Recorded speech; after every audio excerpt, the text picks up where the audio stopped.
was originally intended that we would take most of the crew from The Empire Strikes Back, give them a short break, and then bring them back on Return of the Jedi. And that's what we did. However, some of the key crew members were changed between each of those productions. Norman Reynolds, who did an excellent job, there was no other choice on Jedi. He was an excellent production designer, had a great crew. So we used most of his people. There were some changes here and there.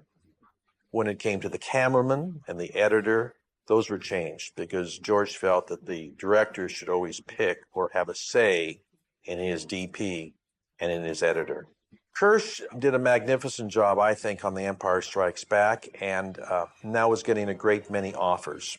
Didn't really want to do the third sequel. Also, George was no longer part of the Directors Guild of America, and I needed to find a non-DGA member. So I start interviewing American directors that weren't a member of the Directors Guild. And of course, there were many European directors that weren't a member of the Directors Guild. So I traveled to Europe a number of times, saw hundreds of their films, and eventually both George and I liked Richard Marquand's Eye of the Needle, and he was selected. I was surprised to find myself writing Jedi because I was already a director. I had no intention of writing for anyone ever again.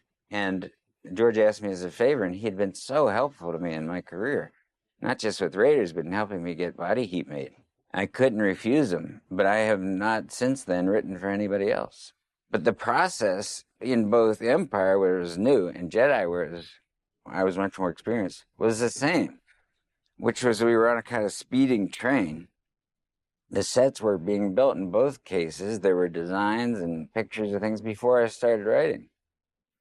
And when I would come up to Marin, he was relieved because somebody was doing the part he hated, which was to write, and he could concentrate on the things he loved, which was to design and produce. And he would greet me as someone he was glad to see. And we would have these long sessions that were essentially fun. You see Darth's new ship flying into the Death Star, and he lands in there. And that was done with this new beautiful model where the wings would fold up as it landed, and it was much more complicated.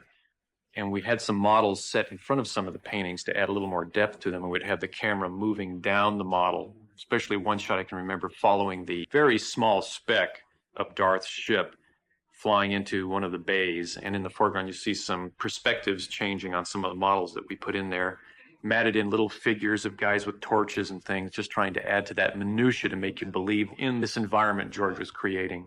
I can remember doing a lot of additional tricks to give the implication that the ship's reflection was in the surface of what was a matte painting with a lot of the troops matted into that.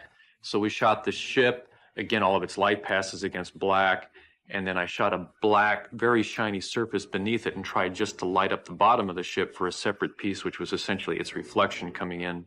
You see what the surfaces are like and the lighting's like, and trying to duplicate what the reality of that scene would be if a ship came into that room, and all you're trying to do is duplicate as much of that as you can within the constraints of doing these effects to make you believe they're really there. There's some beautiful matte paintings that Ralph McQuarrie had done.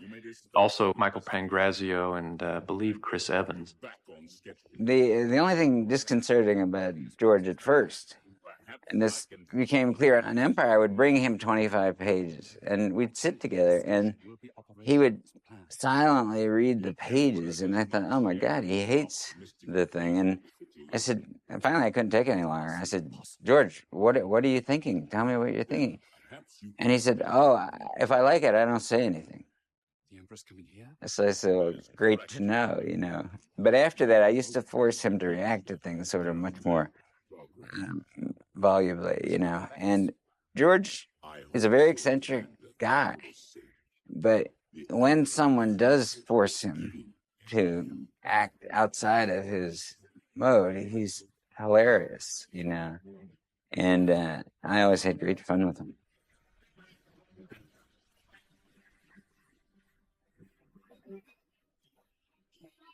There's a scene taken out of the movie here. We mixed it, and it was completed. It was a scene of Luke building his lightsaber, putting it in R2-D2's head. hiding it. While that's happening, he's communing by telepathy with Darth Vader, who's in his meditation cube across the galaxy, calling out Luke. There's a whole scene in there taken out. We shot in England first, and then we decamped over to Yuma, Arizona, did that whole bit there, and then up to the Redwoods to do the entire Ewok sequence. So the biggest chunk of filming of the US was in that third movie. They'd better knock, I suppose. I like to think that C-3PO, the acronym for the Golden Droid, stands for Class 3 Protocol Operative. Class 1 being the lowest form, or R2-D2 even lower than that, of course. But 3PO, I think, is the highest level of operative. And in fact, of course, if I was telling the truth, it is just, I believe, a euphonic sound that George made up to go with the acronym R2-D2. R2-D2, C-3PO, C-3PO, R2-D2. They kind of have a musicality about them. But many things in the movie are just inventions. You've got to find names for things somewhere. A Dagobah is, I believe, in India, a sort of temple. So George finds words that sound good, maybe turn them around the other way, whatever. But it would have been nice to think C-3PO stood for something. R2, wait! Months before we had a screenplay on Jedi, George told me that there'd be a lot of monsters, a lot of creatures in it, and I should look for somebody who's going to set up a special effects monster shop. Finally, Phil Tippett called me and he said, Howard, he said, I want to build the monsters. I want to set up the shop. And he picked several dozen people, and we started building little maquettes of creatures, while the Joe Johnsons and Ralph McQuarries and other artists were creating pictures of these creatures. George asked us to come up with a number of these little maquettes. At the time, we sculpted most of these characters out of this material called Sculpey. You can bake it and, it'll maintain its shape. And it was a really handy thing because you could, make this thing and cook it, and it's not like clay where if it got dropped or knocked over or something like that, it wouldn't fall apart. So myself and about 3 other people, Chris Wallace did some of the designs as well, came up with 5 or 6 characters a week and would present them to George, and he'd go, that one, and that one, and that one. And let's keep these, in the background. And while he was doing it, he would be saying, well, this one is going to play the piano, and this one's going to dance, and this one's going to do this. And concurrently to us doing this, he was writing the script and, putting these characters together. These sort of things. No trap! All in all, we had close to 250 creatures designed, but we finally manufactured 60 different creatures, sometimes 8 or 10 copies of each. Jabba the Hutt was a character that wanted to be this ghastly monster, and about 100 people were making ghastly monster. I was one of them. I committed quite a few sketches. Phil Tippett, who is the best ghastly monster guy going, and he still is, I think, came up with a worm-like critter that looked really horrible. And George kind of settled on that. Message, Arthur, the message. I think one of the most difficult ones was Jabba the Hutt. He was enormous. Took me 4 tons of clay to model it, but then I had the carpenters do a structure for me first, and then 4 tons of clay to model him over the wooden structure they'd made for me. And then all the movements in that size thing, that took me quite a time to work those out. But it all worked somehow or another. But that was physically the most difficult one to do. But we did it. I'm sure that we can work out an arrangement which will be mutually beneficial and enable us to avoid any unpleasant confrontation. We were walking through Jabba's palace. This is now on the 3rd one. George says, don't worry, we're going to fix all of this. He was talking to me about how someday these films will be prohibitively expensive, that eventually they'd be able to find a way to build all the sets in miniature, like little puppet stages, and shoot it all against green screen, and then place us into a miniature Jabba's palace rather than building the entire thing. So to a certain extent, I think of what he's doing now as being able to do what he wanted to do then with modern day effects.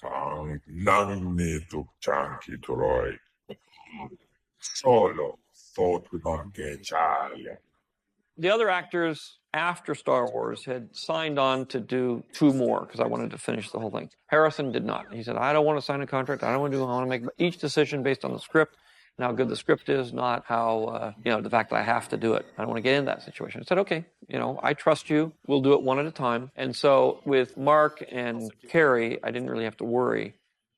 And so when it came to the third film, there was that period before I'd actually given Harrison the script where there was a lot of speculation about whether Harrison was going to do it or not. I wasn't really worried about it. And Harrison never said he wasn't going to do it about it. He didn't even go back and forth. He simply, when I finally showed him the script, he said, okay, I'll do it. And that was about all there was to it. He had the idea, why don't you kill him off? Why don't you kill him off? But, I wasn't going to do that. He wanted me to kill off Indiana Jones too, and I wouldn't do that. He just wanted some nice dramatic death scene, but unfortunately, I wasn't going to give it to him.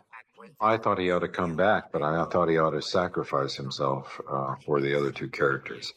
This is a character who, he's got no mama, he's got no papa, he's got no future. He has no story responsibilities at this point. We've carried his story along to this point. There's no ending to it. Let's give it some gravitas. Let's allow him, the least likely of the characters, to commit self-sacrifice. Give him the opportunity to dignify his existence in that way. And take him back up to His Excellency's main audience chamber. Movies are so popular and successful. George knew what he wanted, and he got what he wanted. Could they have been different and also successful? Well, yes, obviously. Could they have been as successful? Who knows? But does it matter when you've been that successful? I think you'll fill in nicely.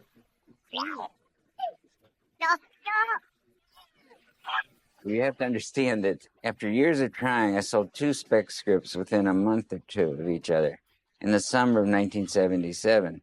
I met George and Stephen that fall and immediately began work. I was working on The Bodyguard, which I had sold. But as soon as I finished that job, I went on to Raiders. So I had almost no contact with directors. I had enormous interest. I'd been studying directors for years and years. But face-to-face, very little contact. So it's very misleading and unusual to have George Lucas be your first intense relationship in the movies, because then, as now, George is like a goofy guy. I once said he's the goofiest billionaire that ever lived. He's a kid. He's fun. He's interested in important things, but there is in him this playful, personality. Job, and it was a character that goes through the arc of about 3 pictures. George said, I need something that's, alien and grotesque, and that's like Sidney Greenstreet. Okay. And so we, Joe and Nilo and I think Ralph did a number of designs as well, just kept proposing more and more and more. Joe and Nilo and I had kind of gotten this idea down to this big slug-like thing that had this, all of its other legs and arms had gotten atrophied and had rotted off, and it was just this big pulsating mass of flesh. At one point, I had a fez on one of the characters, like Sidney Greenstreet.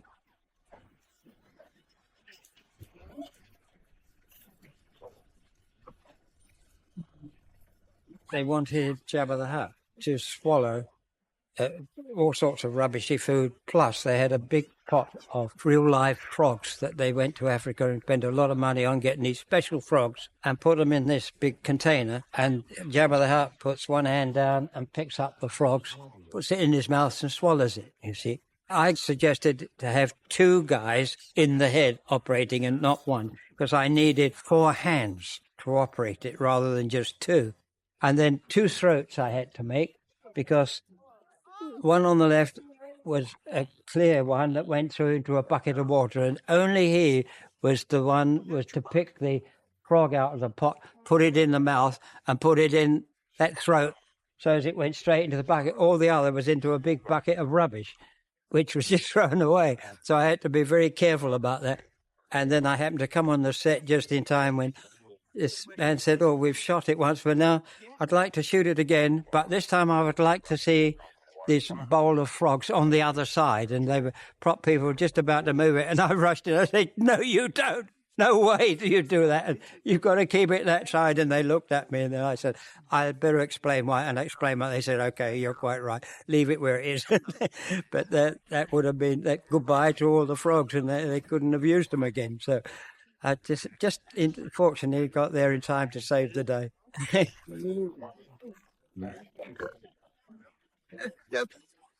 What did I say?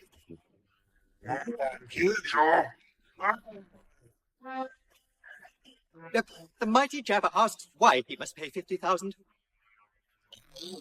Yato. Because he's holding a thermal detonator.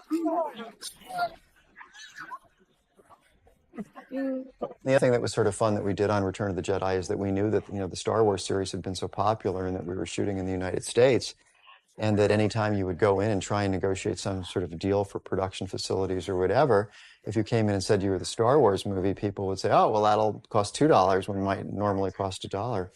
So I had the suggestion that we go into both of these locations and we change the name of the picture.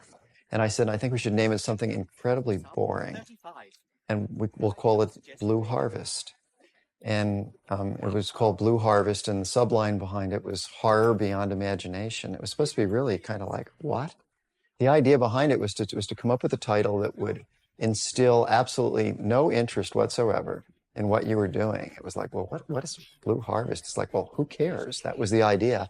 And then we printed up all these T-shirts and hats and all the raincoats and all the gear that we had when we were shooting up in the Redwoods and Arizona. It was a Blue Harvest, horror beyond imagination. I think you can still go on eBay today and, for some exorbitant price, buy hats and T-shirts. And, I remember coming here 20 years later and finding one of the employees here at Tippett Studio, and he came to work one day with a Blue Harvest T-shirt on.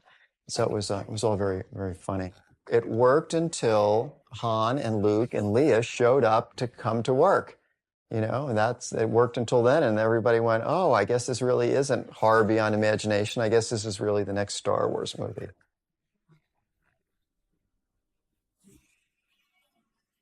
Richard was a very talented director who, had done some suspense films, moody, scary pieces. And I thought, well, this is good. He's got a real good sense of creating, a lot of suspense without much story going on.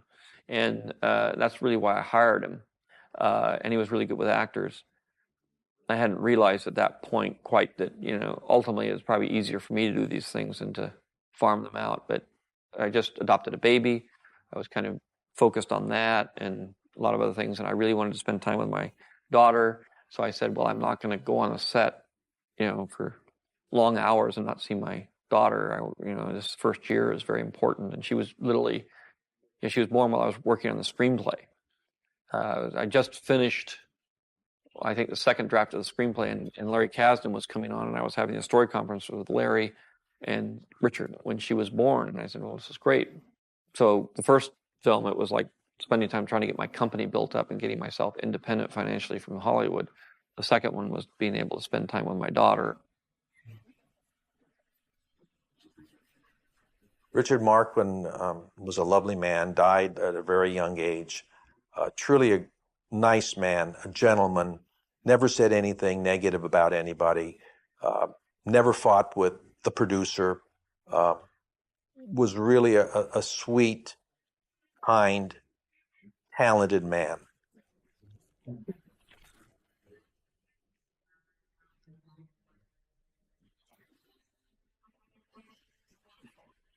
You have to get into your head that you're making a fantasy. You have to get to a certain level of the audience. And you have to understand visual effects. Oftentimes, I would have to say to him, pretend that there's an airplane there. Pretend there's an X-Wing. Pretend that all of the Millennium Falcon is sitting there, or a barge.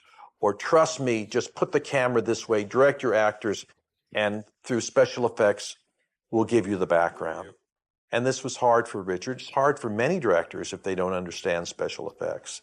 When you have maybe just an actor in blue screen, not knowing what's going to go in the background. trusting that everything is going to work out, trusting that your actor's looking off in the right direction or receiving something that isn't there in his hand. And this was difficult for Richard. Oh, I know that laugh. As it turned out, because it was even more complex than the last one, I really did have to end up being there every day on the set and working very closely with Richard and shooting second unit. And there was really more work than I thought it was going to be. But I was thankful to have Richard there because I did get to spend time with my daughter. I did get to go home, at 7 o'clock at night. I did, I could get her up in the morning and get her organized and then, go off to work, and she could come and visit me at lunch and do things that I wouldn't have been able to do if I was actually directing the movie. So, it's the challenge is always trying to do something that's all-consuming with having a private life. And I had made the decision after Star Wars that I had certain goals in my private life. One was to be independent of Hollywood. The other one ultimately was to have a family, and that those were priorities that were higher than this particular project itself. And, I've been trying to get a lot of directors to do Indiana Jones, and finally Steven said he'd do it. But there are ideas I come up with. I can help get them started. I can do it, but I'd rather have somebody else do the hard work and watch than actually do it myself. And, I still am that way. Ultimately, I found out with something like Star Wars that I am so intimately involved in it that ultimately every question comes back to me, that there is absolutely no way to escape it. I can't see, pal.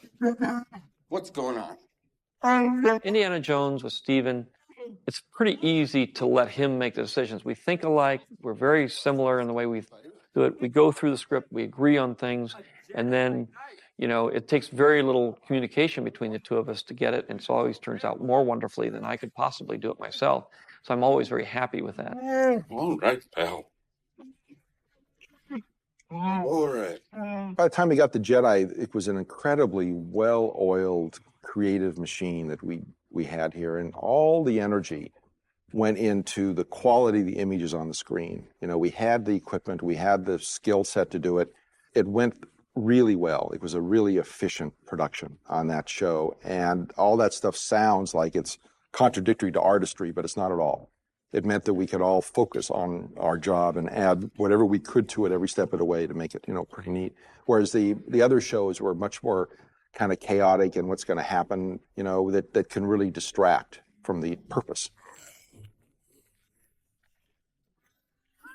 Okay, the thing that killed me about this was you put me in the bathing suit and I shut up forever. Now I stop talking from here on out. Strip me and I'm silent. And I'm very defiant with everybody else, but this slug really shuts me up. I don't say anything, I don't say anything, I don't say anything, I don't say anything. You serve your master well. I remember that many of these scenes were shot in the dead of winter in London at Elstree Studios, and it was freezing cold on the sound stages. You practically had to wear your winter clothes since they were drafty and the doors were constantly being opened and closed. And a lot of my memory of these sets has to do with my feet feeling frostbitten. Oh, look, his drool is turquoise. It just kills me. So any defiance I had in the other movie, all gone. So I think days and days and days of me sitting in that outfit. More days than this even. I went to Arizona, Yuma, and was in the outfit. And I had a stunt double. It was more fun even for the crew. You can either profit by this or be destroyed. It's your choice, but I warn you not to underestimate my power. Within any action sequence, there's a good action sequence. There's a structure. You have a sense of place. You have a sense of where the jeopardy is. What are the odds for your protagonist? How can he possibly get out of this impossible situation? And a lot of the cases George had in his head, he had a drawing, he had a monster. He was creating both the jeopardy and the architecture of the fight.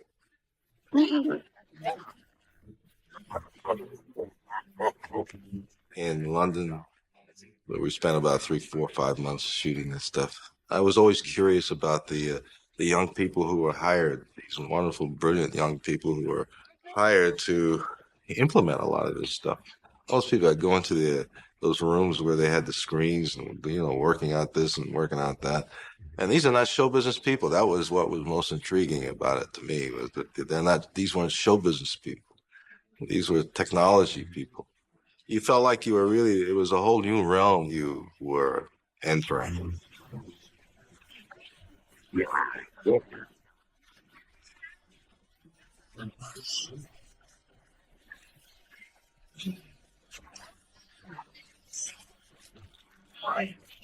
This is a puppeteer using rods and everything, and they shoot it at high speed so that it makes it look more realistic.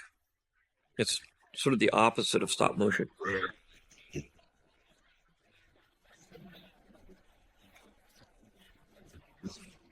Certain kinds of things don't lend themselves to stop motion animation. At that point in time, the compositing of various elements wasn't at the stage it is today. So when something really needed to hit and interact with the ground, it was much more feasible to shoot larger scale miniatures. So the model shop made this big thing and shot that with high speed cameras.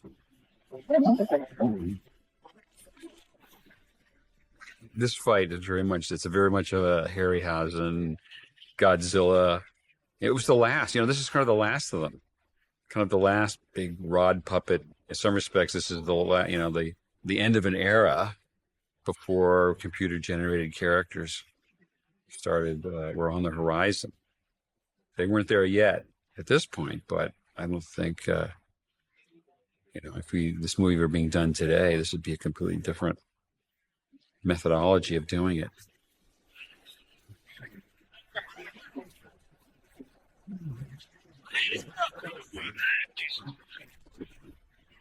We've also gone into specialization, which in some ways works really, really well because you get the best people doing their task on it. And, when you get a slick show that goes through there like Jedi, that area of specialization really shows up in the quality of the work.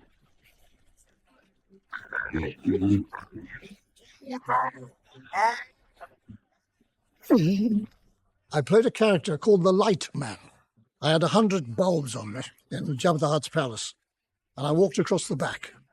It was never in the movie. No, I don't know whether the light was playing back on the lens and they couldn't use it. And maybe George can tell me, but I was actually the Light Man.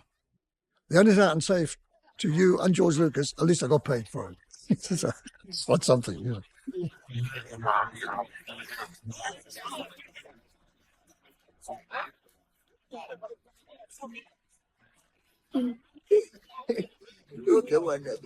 This is when I thought, I am going to write stuff. I would talk during lineups in rehearsal. Look, here comes the fat goon in the hat.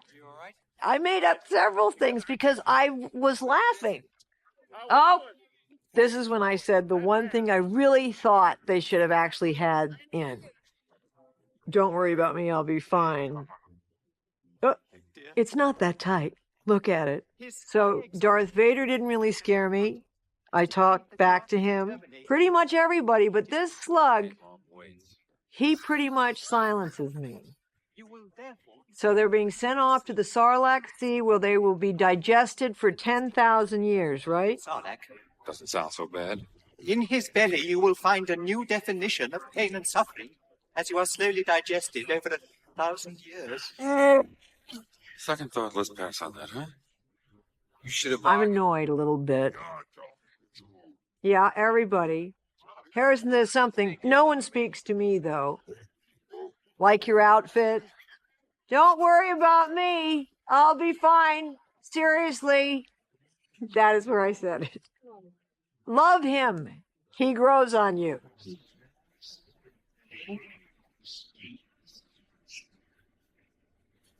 The set was absolutely huge. And it had to be rigged in such a way that when the wind came up, that the sailboat wasn't going to sail away. And it was really quite an engineering feat. I remember we hired a sail engineer to help build this particular structure. What I remember first about Jedi is getting involved with the creature department with Phil Tippett and everyone over there sculpting up different designs of our own concoction for all the different creatures in the barge. So I would sculpt up my own designs in some Sculpey, some different, they're called maquettes, which are small prototype sculptures, just so George could look at those and pick designs he liked. And I got about 6 or 7 designs in the film, which was kind of fun to do. In fact, some of my designs turned into those toys that they came out with. And there's several of them on the barge sequence. One is a very reptilian-faced character, and the other one looks sort of like this aged, exotic Indian sort of guy, very stoic figure. R2,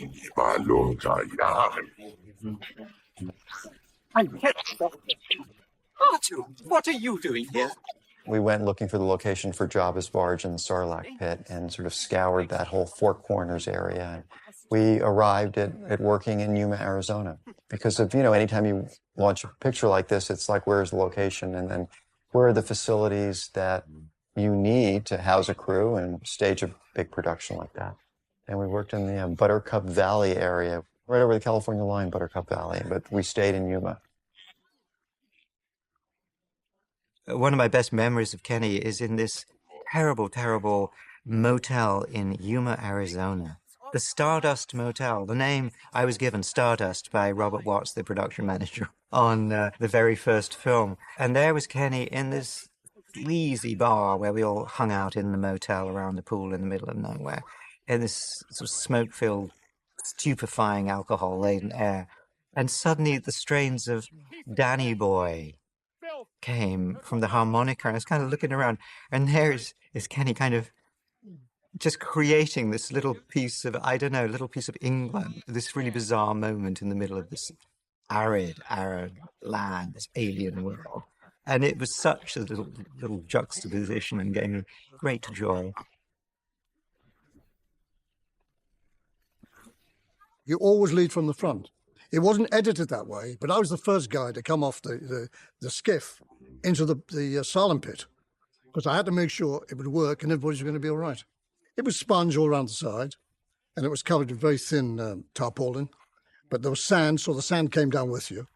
And of course, when I hit the box, the bed inside it, I was quite safe, but I had a lot of sand coming on top of it. But I was able to say to the guys, if you go in, shut your eyes, keep your mouth closed, right? Put some cotton wool up your nose, otherwise you'd be sniffing up sand. What was happening down below, because there was a sequence where 2 or 3 people went in one after the other. So as one went in, they pulled him out, the other one went in, they pulled him out. So, I mean, there's a comedy film of its own, quite honestly, yeah. But these are the things the public don't see. Easy, Julie.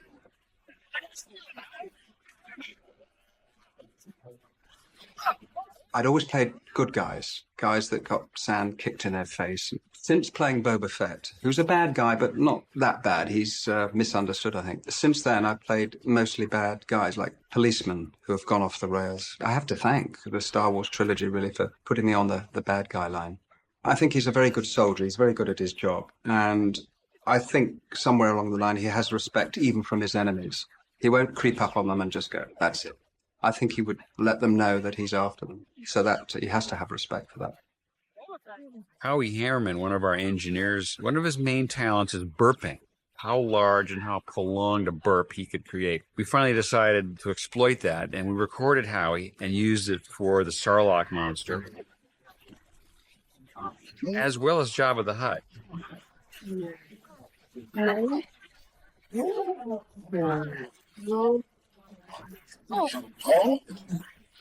So very happy to kill this person.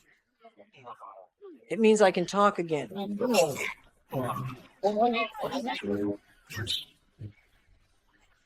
Rabbit, Lord!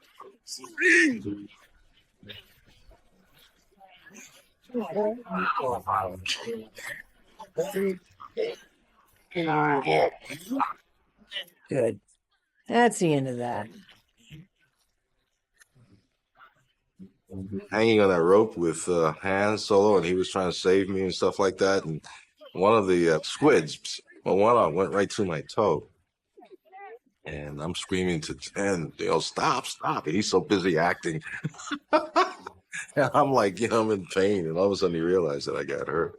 But he was really, because Harrison really, he's one of those actors who he's very intense, and he really gets into what he's doing. So he was really into it at that moment, and here I am, and I'm screaming like, "No, stop! I'm hurt! I'm hurt!" Chewie!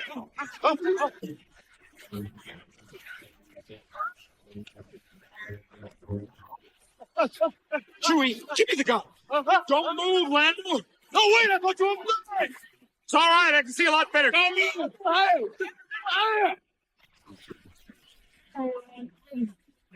There were a lot of jokes on the set, though, about this thing. Come on, we got to get out of here. Oh, I talked. Well, my stunt double and I don't know what she did, but she and I guess some of the swing across, maybe. We were like the Doublemint twins, very popular with the crew. And you can see why. I love Carrie because, in fact, she's a very gutsy girl. Where it was possible, I let her do things, obviously, but because of the costume, you couldn't really hide pads to protect her and things like that. I just to make sure that the padding was put into the set or something like that. And she'd have a double, a British stunt girl called Tracy Eden, and Tracy did a lot of work for her. I weighed like 80 pounds, must have. Oh yeah. Let's do another swing across. This is, I guess, what the stunt doubles did. I gotta see. Yeah, you see? Don't kiss him. He's your brother. So this barge blowing up is one of Richard Edlund's spectacle shots, really great. Thane Morris did the pyrotechnics on this. You're looking at a pretty small model, only about 5 feet wide or so, but they came up with some great formulas for the fire that gave it a tremendous scale and there's a sense of direction where it begins at one place and the explosions move across it. It just looked really big. The barge blows up in the background, which was a large miniature set done on the roof at ILM. And then I put a barge flying by camera in there with, again, another animated shadow to make you believe that the sun was casting a shadow on the sand.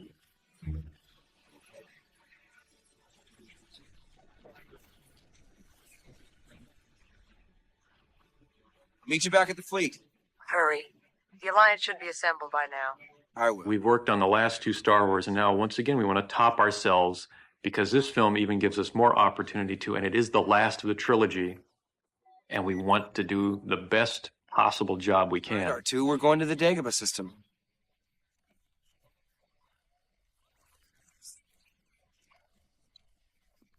I have a promise to keep. To an old friend. This scene introduces one of the main characters that we've never really seen before. But the sort of evil presence that is always overriding and always referred to in all the other movies. I want to make this as important a scene as possible by having a large sort of May Day parade, show of force. The most astonishing moment on Return of the Jedi was that first day when I was in the mask, led to the top of the stairs, and I had no idea what I was going to see, except what the script told me. It's as if the Star Wars universe opened in a flash, with steam, with lights, with people, with everything else. Except they were all looking at me on that particular shot. It would be very, very hard to forget that. Rise, my friend. My concept for the Emperor was a guy who was more spirit than reality. He was so far advanced that he was kind of presented himself in graphics. You never actually saw him.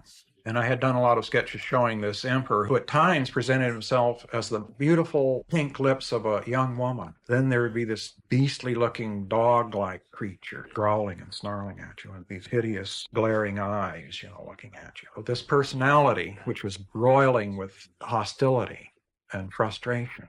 And there are these people who've done everything and are still wanting to do something, but don't really know what it can be now, They're rulers of countries and of empires, and they've reached the top of their profession. And this is what I was trying to describe by these graphics. The actual emperor that shows up in the film, when you can see him the way you see him, it was I assume, necessary for the scenes as they unfolded. I don't see how it could be done differently. And I think he looks evil enough and sinister. That face you make. Look, I so old to young eyes. No. course not. Do. Yoda in Dagobah was very much like any sensei in Zen. This is why I'm sure it was created like that. There's a humane, good person who embodies hope for what has been now squashed down by the dark force. So I guess that was the main thing, that here in this little planet, there was actually an embodiment of hope in that little powerful man. Soon will I rest. Yes. Forever sleep. But I think in Return of the Jedi, I mean, Yoda died. And so I think maybe the importance of the story was that that little man who carried that hope is gone, but he's transferred that hope onto other people. And Luke. Twilight is upon me, and soon night must fall. That is the way of things. The way of the Force. But I need your help. I've come back to complete the training. No more training you require. Already know you. That which you need. This is a scene where Obi-Wan and Yoda have learned how to join the Force at will and then retain their individuality once they are part of the Force, which is unusual. And that's the key to their being able to come back. It's their connection to Anakin and his being saved and resurrected at the end that allows them to have him, when he dies as Darth Vader, to be transferred back into the self he was before he was killed by Obi-Wan Kenobi, or maimed by Obi-Wan Kenobi, before he made his transition into Darth Vader.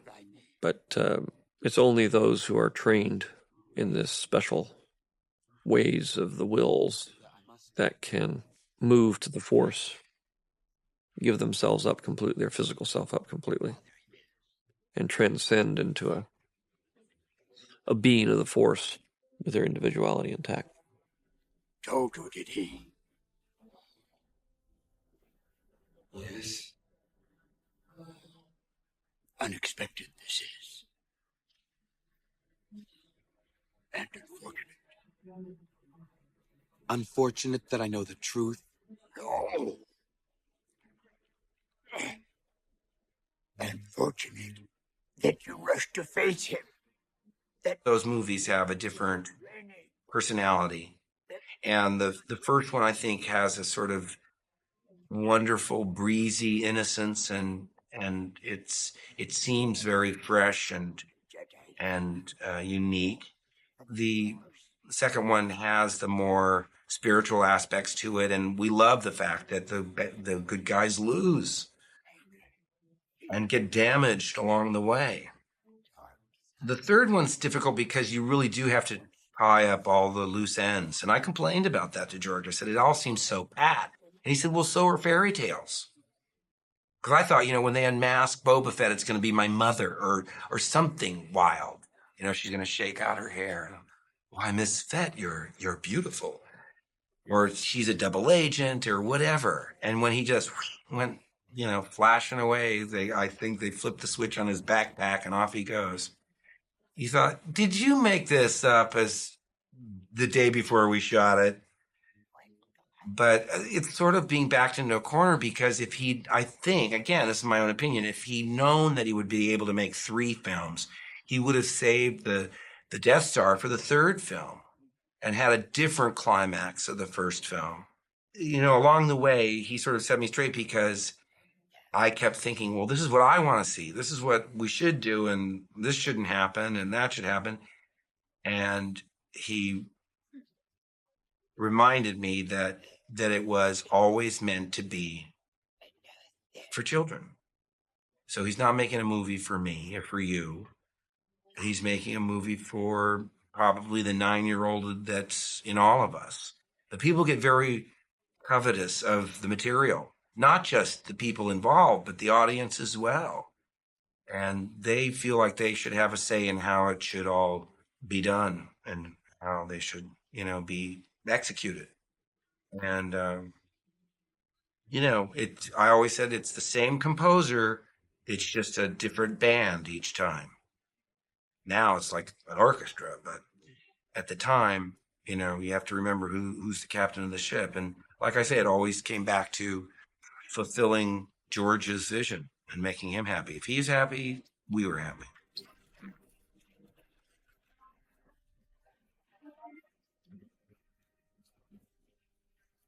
I remember giving George this coffee table book that was all alien artwork and so forth. And the inscription was, "Dear George, pick a girlfriend for me from this book. Love, Mark." And then I didn't know the whole storyline, that there'd be one eligible girl. That's the good news. And the bad news is she's your sister. But again, I'm thinking too much like Mark. Hey, I want this. I want to have this girlfriend. Whereas he's much more doing what's right for the story, where somehow having those romantic relationships weaken the character rather than making it strong. Let's not forget that Obi-Wan is a very solitary character. And when you're able to look back in retrospect and see how all three come together, that's the direction. He loses in love, and yet he realizes in the process that that's not the most important thing. A certain point of view? Luke, you're going to find that many of the truths we cling to depend greatly on our own point of view. I was going to say that really for people that are interested in that my characters had more adventures outside the movie than in the movie, with graphic novels and real novels and games and comic books and whatnot, because, and not really following all of that. I'll be surprised by people saying, I was doing a documentary down at the San Diego Comic Book Convention, and someone said, "Oh, here's your wife. This is Mara Jade." I think, hello? No, come on, it's your wife, And I realized that, in the storyline, Luke, I guess, marries this girl. I don't know whether we have kids or what, but, it lives on in so many mediums. Yoda spoke of another. The other he spoke of is your twin sister. But I have no sister. With Alec Guinness, he wasn't really keen on playing ghosts. But he did do the second film, and he did the third film, because he also believed that the story should be completed. And he understood my goals in the project. He understood that it was a large idea for one movie in 3 parts. And, he kind of understood the larger picture of what I was trying to accomplish, as opposed to what's in it for me and all that sort of thing. Yes, my sister. Your insight serves you well. Bury your feelings deep down. They do you credit, but they could be made to serve the Emperor. George had gone off and changed the whole landscape of effects again. I couldn't believe what was now possible, how full the sky could be, how each ship could be doing different things, how interesting the movement of things. I was just amazed.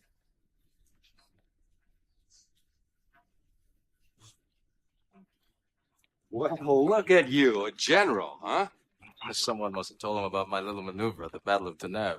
Well, don't look at me, pal. I just said you were a fair pilot. I didn't know they were looking for somebody to lead this crazy attack. I'm surprised they didn't ask you to do it. Well, who says they didn't, but I ain't crazy. You're the respectable one, remember? I really appreciated Star Wars for a lot of reasons, because I think that George, as the creative anthropologist, looked at society at that moment and said, what is missing here? The data brought to us by the Bothan spies pinpoints the exact location of the Emperor's new battle station. We also know that the weapon systems of this Death Star... And it was a fantasy. There wasn't a modern fantasy for kids as well as grown-ups that could participate in. But most important of all, we've learned that the Emperor himself is personally overseeing the final stages of the construction of this Death Star. Many Bothans died to bring us this information. I think because George wanted to show that it was under construction, we built another Death Star that was much more detailed than the previous. Although the weapon systems on this Death Star are not yet operational, We didn't really get to really emphasize that before, so we were able to do that this time around. We had lots of photo-etched brass that we built a lot of that construction on the Death Star from, meaning that we would draw artwork, photo reduce it down to a very, very miniature size, and then we could simulate a very large structure. Our cruisers will create a perimeter while the fighters fly into the superstructure. You know, everything's been from the point of view of editing and how it fits into the movie.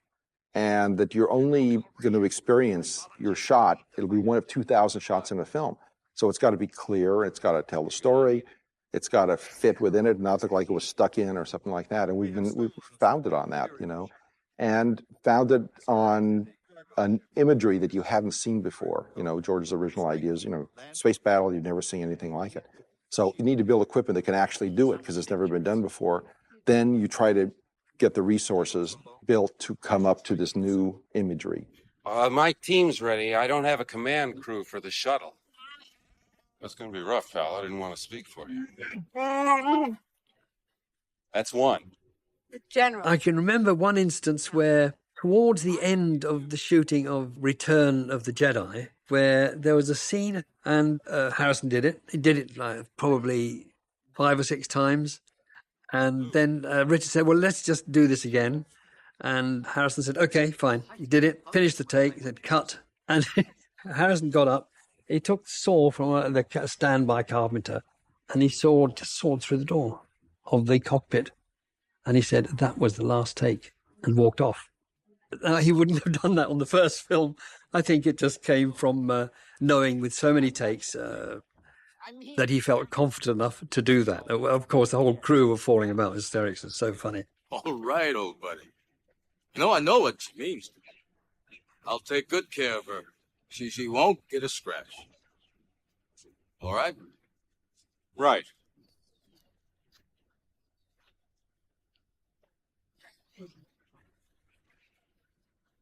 I got your promise. Not a scratch. Would you get going, you pirate? I had a call from my agent one day, and he said, George Lucas would like to meet you. And I thought, why? But he said, it's this Star Wars film. I don't know what it's called, and they're not telling me very much. But he'd like to see you about a part, and they're sending a car in a couple of hours. Right. So the car arrived, I got in it, and I went down to the studios, and it was lunchtime. They were already filming what turned out to be Return of the Jedi. It had a different title then. And I met George Lucas and Richard Marquand. And we talked for about 10 minutes. I can't remember what we talked about. It was very inconsequential. It wasn't about the part, the movies, or anything else. It's about life. Ready, everybody? All set. Here we go again. George paid me a compliment, which he doesn't remember, but I remember it, about my nose. And at that moment, I thought, whatever this part is, I think I've got it. And I went back home, and my agent phoned immediately to say, you've got the part. I said, great. What's the part? And I didn't even know. Hang on a minute. He riffled through his papers and said, oh, it's called The Emperor of the Universe. I said, well, that sounds good. So we'll be doing it then. What is thy bidding, my master? Send the fleet to the far side of Endor. And the rest is sort of history. Then I went into makeup because the character, as everyone now knows, but I didn't know then, is way over 100 years old. Reports of the rebel fleet massing near Sullust. It is of no concern. Soon the rebellion will be crushed and young Skywalker will be one of us. Mary Selby, who was casting director on Return of the Jedi, had seen my work, lots of it, I think, and had even cast me in some movies. But most recently, I'd played Sam Shepard's version of the aging Howard Hughes in his play Seduced at the Royal Court Theatre upstairs in London. And that's a small theatre, it's a studio theatre. So there was I with old makeup, lots of hair, the fingernails, the works, as it were, in close-up. So presumably on that basis, and I don't know this, she'd recommended me to George. So I was going to have to do the same, but older on film. And once I got the part, I went in and I met the makeup department, Nick Dudman in particular, who was to do my makeup. And he said, it'll take me about 4 hours to make you the oldest man in the world and possibly the most evil.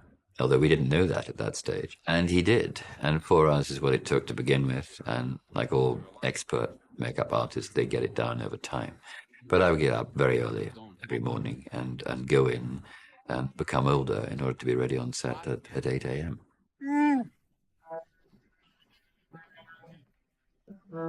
Where is that shuttle going? Shuttle to Dirian. What is your cargo and destination? Parts and technical crew for the Forest Moon. In the third film, I sort of expanded everything to have like more of everything, basically. But it was really to finish the story, and it wasn't quite the technical challenge. But I was able to move things forward a little bit, but not very far. But it was extremely frustrating in terms of, gee, I'd like to do this, but I can't. I'd like to do this, but I can't.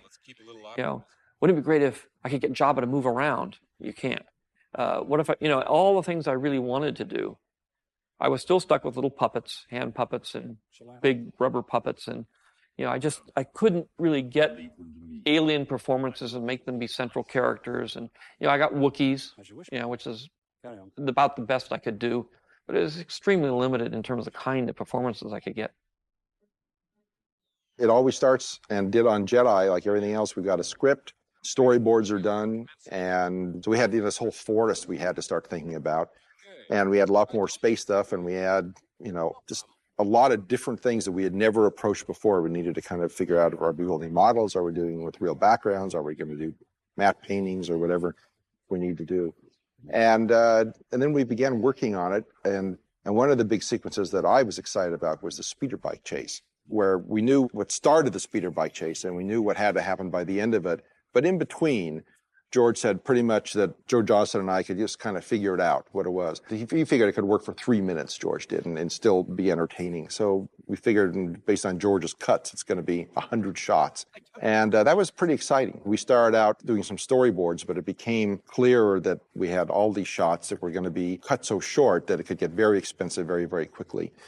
So we came up with the idea of doing an animatic from the storyboards, which is all the shots kind of in motion with little toys. And so we got little toy speeder bikes we had made up and got one of the first little video cameras that had just come over from Japan, a little Hitachi, tiny one you could hold in one hand, which meant you could put it right down on the ground or 2 inches above the ground. You could move it around with your hand and very easily shoot small things. So we ended up doing these animatics, and it gave us a really good idea in motion now, how the sequence looks. And so I started dissecting it. And I said, hey, we've only got like 12 views looking to the front and 4 looking to behind. And if you run one of those backwards, it looks like you're going in the other direction. So I really only need to shoot these front views and run the film backwards to get the back views. And you really don't need 12 because you can mirror image the film. So you only need 6. And maybe the audience isn't even going to know that they're seeing the same background because they've got a person right in front of it. So we really only need 3. So I sort of dissected the thing based on the animatic to a point where we could actually afford to do it, putting it together in such a way that it was easier than it looked. Reuse a tremendous number of elements again. I see them. Wait, Leia! Everything was pretty straightforward how to do it, except we had to go through the woods at 100 miles an hour. And that was the one problem that ended up, after disassembling the whole thing, the side views we could do from a car on the road, and there was really just the front views.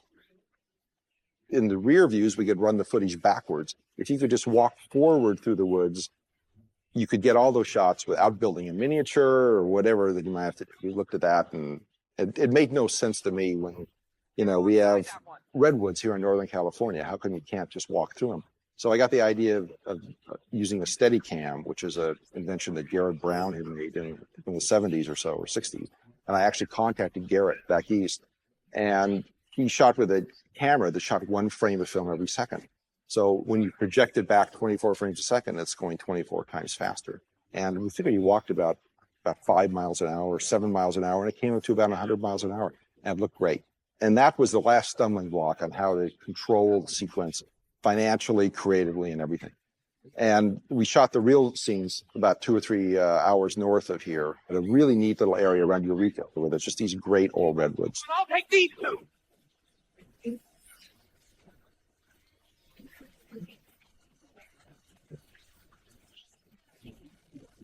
Well, one of my most favorite sequences is the speeder chase, primarily because it was an action sequence without any dialogue, really. Maybe there was a few lines, no music, and a very visceral kind of chase in which the sounds of the vehicles themselves, the bikes, would essentially be the music.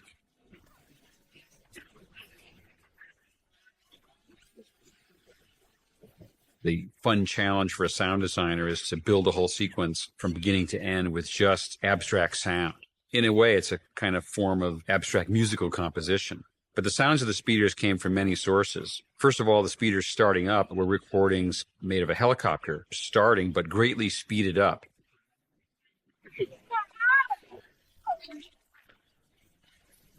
When you run it 4 times faster than normal, the pitch moves up and it makes a really nice sounding quick engine.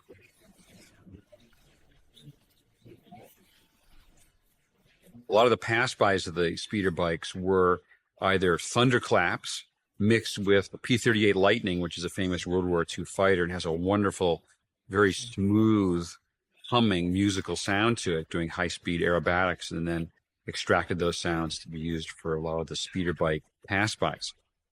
I guess you end up possessed by a need to find unusual sounds, and so you're always alert to it, whether you're consciously seeking something or not.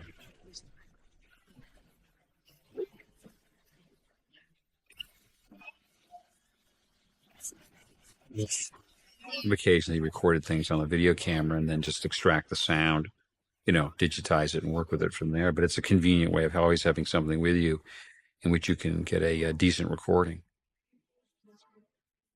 Orchestration of sound is very important in order to provide crescendos and pauses. They're all important. Silence can be a major element in helping you get impact in the sound.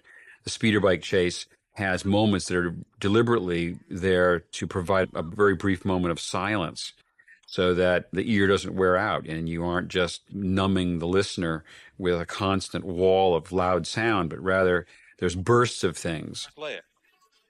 Well, she didn't come back. I thought she was with you. We got separated. Hey, we better go look for her. Take the squad ahead. We'll meet at the shield generator at 0300. We decided that the Ewoks, even though they were designed in the United States, would be made by Stuart Freeborn's makeup department in England. Stuart also made Jabba the Hutt. I had done this film called Under the Rainbow. So I had worked with a lot of little people before. So when the bus pulled up with all the Ewoks, the little people that were going to play the Ewoks, they all basically got off the bus and said, "Hi, Karen." So, I knew all of them, but it was very hot and they had to give them all salt, I guess, so they wouldn't sweat and faint, but they did anyway. So you'd just be doing a scene and, Ewoks would just fall over. I'm not going to hurt you. Oh. Tota. And these hats are lovely. God, I was happy to wear these. And this is where we would shoot this blue screen on these speeders for years, and yelling and screaming and squibs and come on. And I guess we shot the blue screen. No, some of it must have been in England, because they had a goodie reel of us sitting on this, me at least, sitting on the speeder, reading books, going through the forests, reading. Come on. Hmm? This was Warwick Davis, who was adorable, and he was a little boy then. So he was a super little Ewok, and it was kind of, like a quiet moment in this very action-packed series of movies, but this movie particularly, I think. And I get to take off my hat. It's a hat. It's not going to hurt you. Look. But I think they let me screw around with this dialogue a little bit because he didn't talk, so.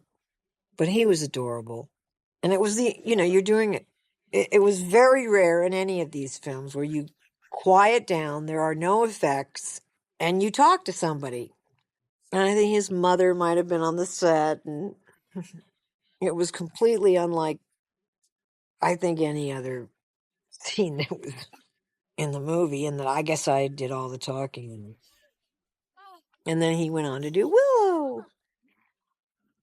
I was an 11-year-old boy at school, and my grandmother happened to hear a radio commercial on the London radio station, and they were putting out a call for short people to be in this new Star Wars movie they were going to be shooting.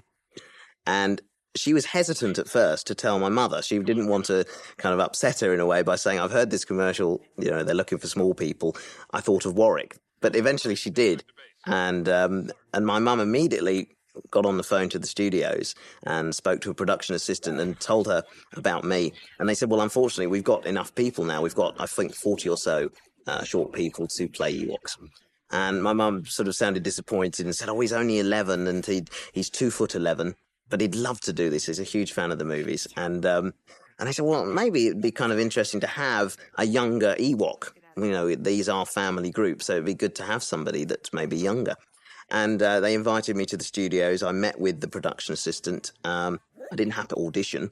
I was purely the right height for the job, I think, at the time. And I was sent downstairs to be measured up for an Ewok costume. And a few weeks later, in January of 1982, I was on the set filming. It was as simple as that. So I owe all of this to my grandmother. My whole movie career has really hinged on her hearing that commercial.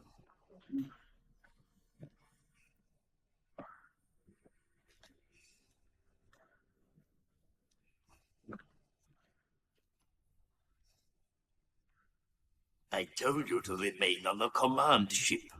People say, have you based this on anybody? Happily not. No, he comes from my imagination, first via George's, of course. I think probably the closest he comes to, in terms of a part I may have played before, is Satan. Although when I played Satan, I was in John Milton's Paradise Lost on the radio. And Milton is rather sympathetic towards Satan. Well, he sees his point of view. Some argue that he's the hero of the book. He's the fallen angel. This man I was playing clearly had no redeeming features whatsoever and was incapable of redemption. So he was solid evil, I suppose. I suppose if there's a slight redeeming feature, it's his sense of humor.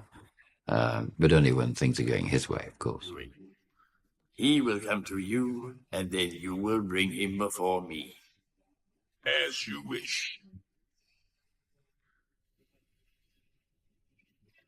I thought Mark was great. I loved Mark. We used to take Mark with us, Jack and I, when we were doing a club, like a working men's club, down the street, all drinking pints of beer and smoking like chimneys. And we had a cabaret act, club acts, and trying to get these noisy people to listen to us.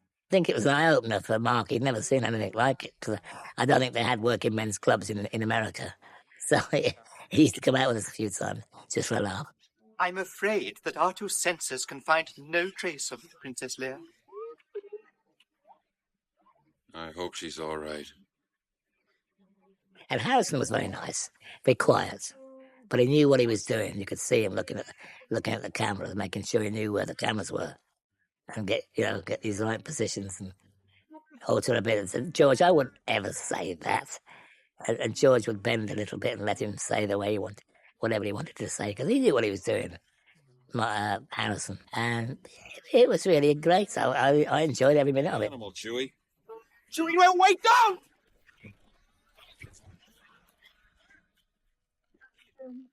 Nice work. Great, Chewie. Great. Always thinking with your stomach. You take it easy. Let's just figure out a way to get out of this thing. In all of these films, one of the subtexts is that R2 is the silent hero in all these movies. He's the one that actually gets them all out of all the messes.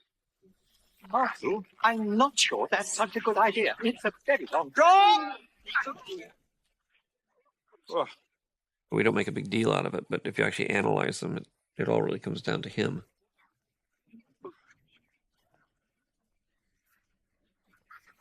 Oh.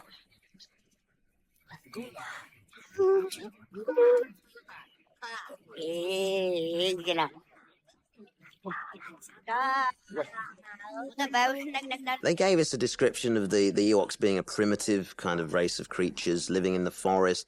had very little knowledge of any technology. Used to hunt with spears and eat sort of the local wildlife, etc. But they were a fairly civilized community and had their own language. They really described it to us in that way. And then we were given sort of training. A choreographer worked with us every day in sort of animal movement and the kind of behavior that we should exhibit as the characters. And I sort of myself took those lessons and built upon that. I had a dog at the time, and I remember whenever he would hear a strange noise, he would tilt his head from side to side to look inquisitive, and I took those kind of movements and used them in the character. So whenever he sees something or hears a strange sound, he would, tilt his head, and that became one of the characteristics of the character. I did have a flair for acting from about the age of 8, and I used to go to drama class once a week. I had a huge amount of energy as a kid, and my mum thought that was a good way to channel it, to send me off to these classes. But it did set me in very good stead for doing the movie, which she never intended, I don't think, for me to become an actor. It was just a way, something for me to do, to vent all of this kind of extreme energy that I had. Remember that I am fluent in over 6 million forms of What are you telling them? Hello, I think. I could be mistaken. They're using a very primitive dialect, but I do believe they think I am some sort of god. I imagine that 3PO is enough of an intelligent creation in his own right that he can remark on the fact that he slightly lacks something that these things called humans have.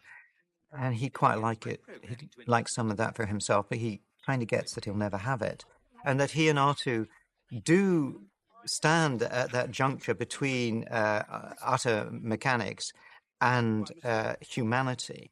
It's been said that the movies sort of mirror this thing of organicness and the brutality of the Empire, and it's the organicness that brings down the baddies, the sterile baddies. But there's lots of other entities in science fiction where, bugs from outer space are killed by the flu virus, or monster things are exploded by a dose of seawater. There's always this little niche that we can find that actually makes fearful things not so fearful. It's a very good element of storytelling, of fairy storytelling, that you bring down the mighty with a very simple device.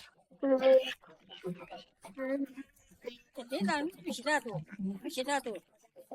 have a really bad feeling about this.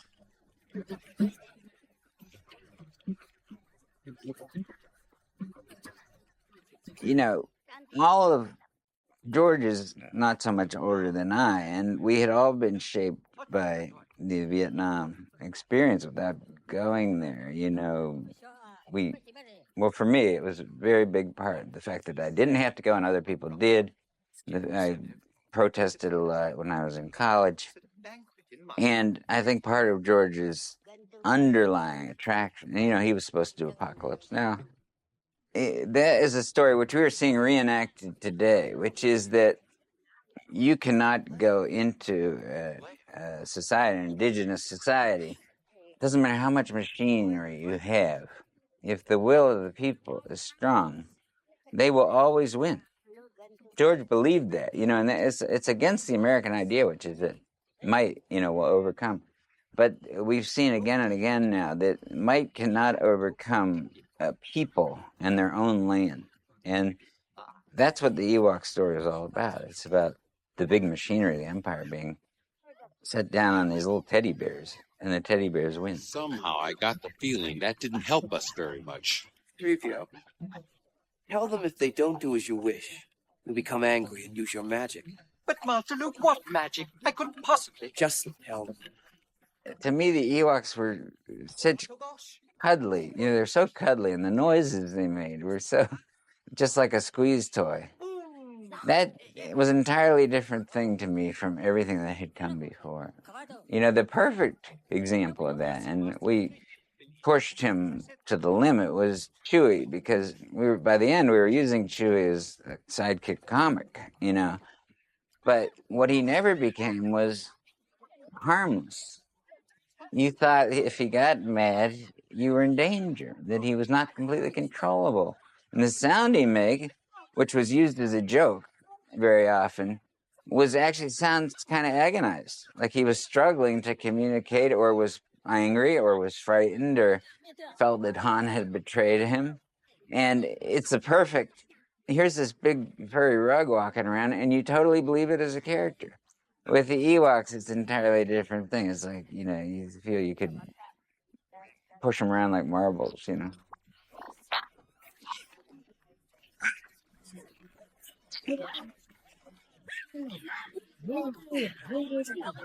I remember one instance, I found myself very near R2-D2 during one of the village sequences. And purely, I can't remember the thought process I went through at the time, but I found myself kind of interacting with R2 and puzzling over this object before me. You know, he wasn't organic. He was like nothing I'd seen before, and kind of, you know, messing about in that way. And Richard Marquand, the director, picked up on that, and I kind of built a little mini scene around, you know, the fact that I was being introduced to this droid, and it makes a nice sort of moment in the movie. Darth Vader. Ewoks were a very unusual thing. We had to find 60 little people, as they're called today. But it's very tough to find 60 in Europe. As it is, find 60 in the United States, because I couldn't bring the 60 from Europe into the United States. We had to match them, except for 2 that we brought over. So we would make the costume. Stuart would make a costume. I had a Betamax camera there, and we would shoot them in stages. I would ship the tape back to George. George would look at it, either call me or send note backs and say, you know, I don't like the color of the fur, or when he bends over, I see a wrinkle. There's a wrinkle in the knee, and then we would work on it. And slowly that Ewok would morph into what eventually the Ewoks became. Each of the 60 in both countries had to have an impression of their feet, and their little shoe was made to fit their particular foot so they could walk and run. Oh, no. Oh, no. It was initially, I know, in the development of the masks, there was every intention that the masks would be articulate. That is, the jaw and the lips would move.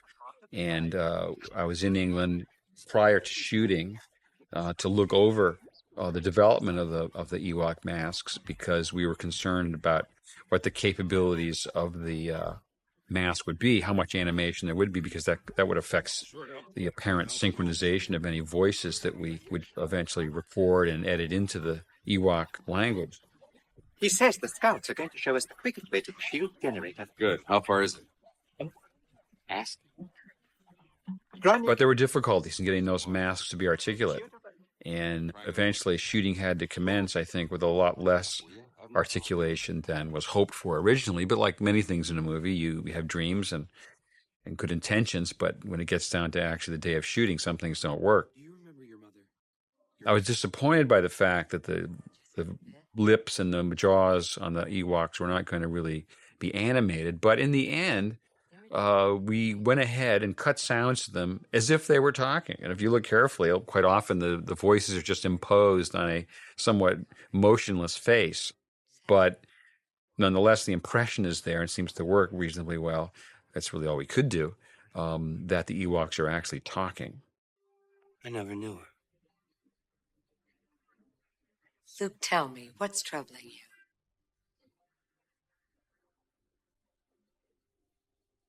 Vader's here. Now, on this moon. How do you know? One of the most enjoyable parts of the whole process for me, and this was much more on the Star Wars movies than it was on Raiders, where I was working essentially in isolation. With Star Wars, I would take sections up to George and we'd talk about them. We'd have a meeting, and he could do all the voices, you know, and he has this sort of perfect middle American cartoon voice that he can put on.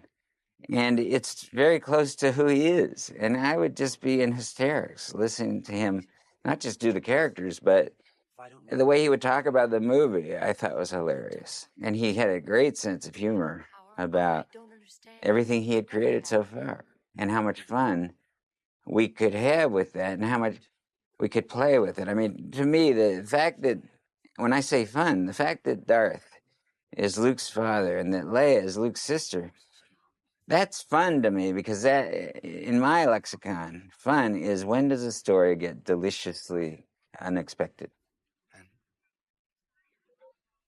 My sister.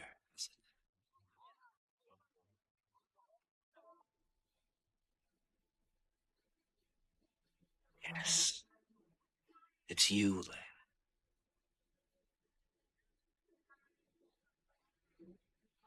I know. Somehow, I've always known. Then you know why I have to face him. Like everything else with one had gotten accustomed to his sort of mythological way of serving up these films, and so this was the way it was going to go. Darth was his father. See, that was the bigger thing. This guy's my father, and he tortured me in the little room. Screw the brother thing. What about that? That's unpleasant. What did he do to me in the little room? Let's get through that, and then I'll talk to you about the brother thing.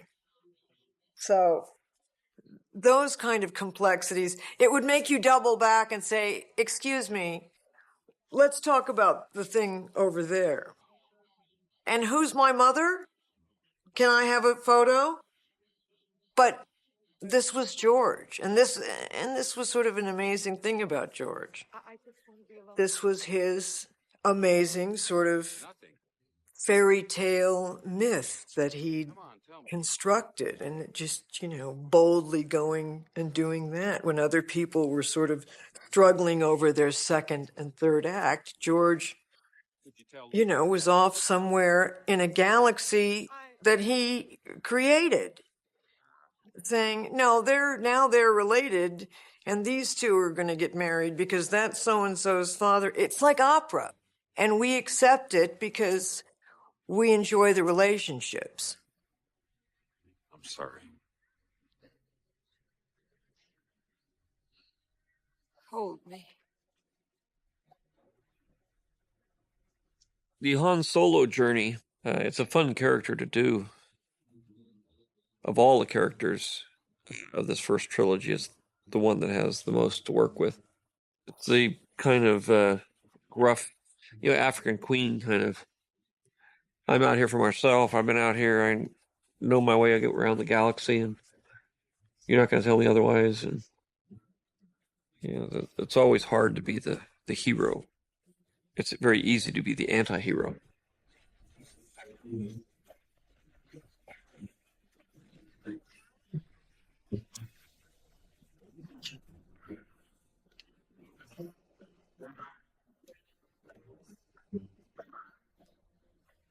Star Wars was originally intended to be based as a visual film. I'm a big fan of silent movies. I have been since I was in school. And so in my mind, I was making a kind of abstract visual film, very much like my first film, THX, very much like my second film, American Graffiti. They're more visually oriented, and they're silent films with a soundtrack, music, basically. And I'm very keen on the soundtrack, and I feel it's part of the movie, but I see the soundtrack as basically an accompanying score, even if it's sound effects or dialogue or whatever. It's just part of the accompanying score or the chorus or whatever. So when I did Star Wars, I was still in that mode. I still wanted to do it that way. I wanted to make it be kind of a silent film. And in a silent film, the score, the soundtrack, is extremely important in telling the story. A lot of it comes through the score and the soundtrack. You sort of deal with the visuals as an expressionistic way of telling the story, but a lot of the emotional content rests in the sound part. So when I went to find a composer, I was very interested in somebody who could do classical, old-fashioned 1940s traditional Max Steiner, Bernard Herrmann scores. Your skills are complete.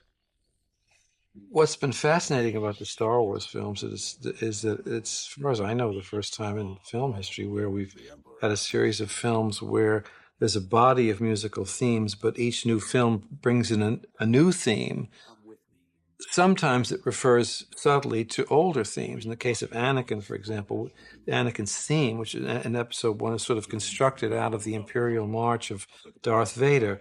People won't notice it, but I've noticed that little children pick it up quicker than they would say, there's a hint of Darth Vader in Anakin's lovely melody that contrasts with the Imperial character of the other so strongly. So it's been fun to kind of to recapitulate some of the older themes. Of course, the opening flourishes, the Luke Skywalker music is always the same in the series. That's been a lot of fun for me to notice over the years how this glossary of themes has been collected and expanded over the years. Then my father is truly dead.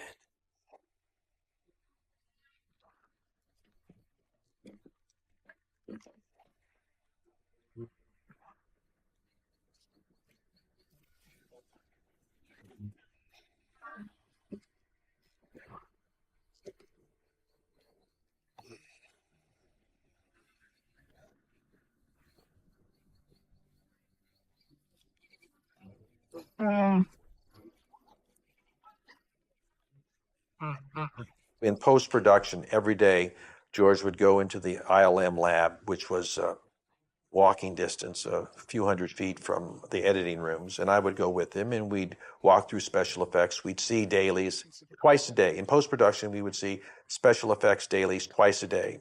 And you would see how the different elements were being added to make the film. And the guys are really great there. If you have a question, you ask the question, they answer it. I've always found if you don't know, ask the question. People love to give you an answer, love to teach you how it's done. He says there's a secret entrance on the other side of the ridge.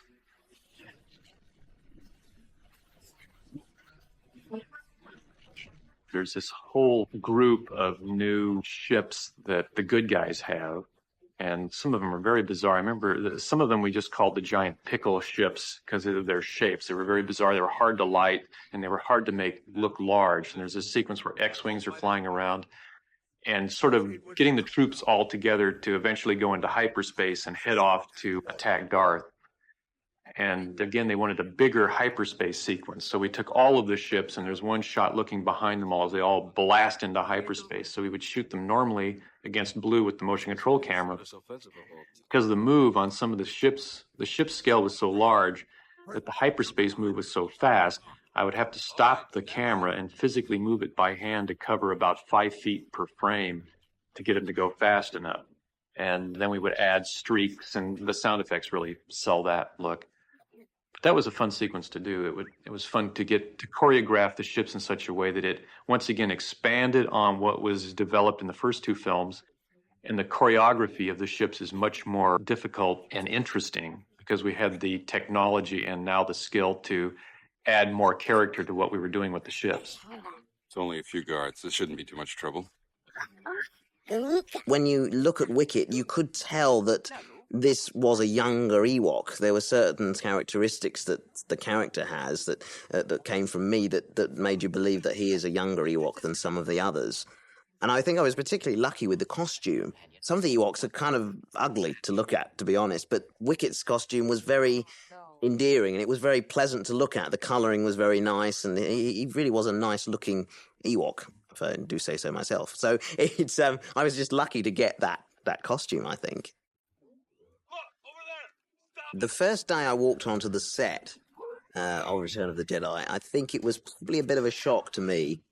You know, Harrison Ford as Han Solo was sitting there with a styrofoam cup drinking coffee. It was kind of a bit of a strange thing to grasp at that age.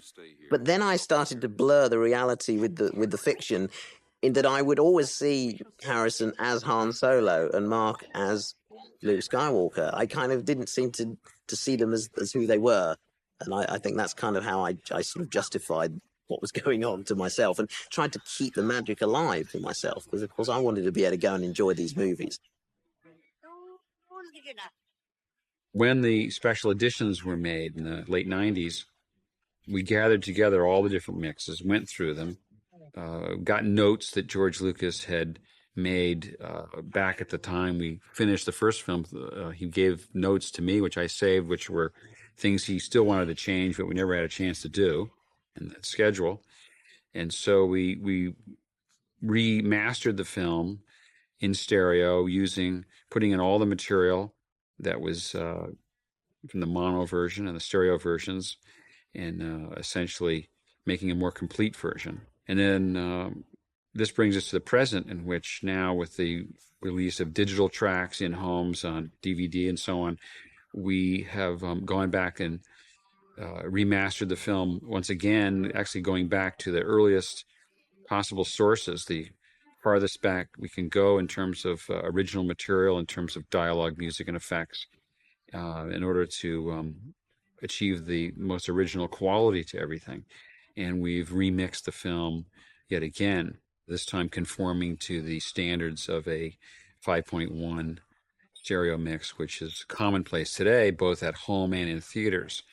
And it's with digital sound.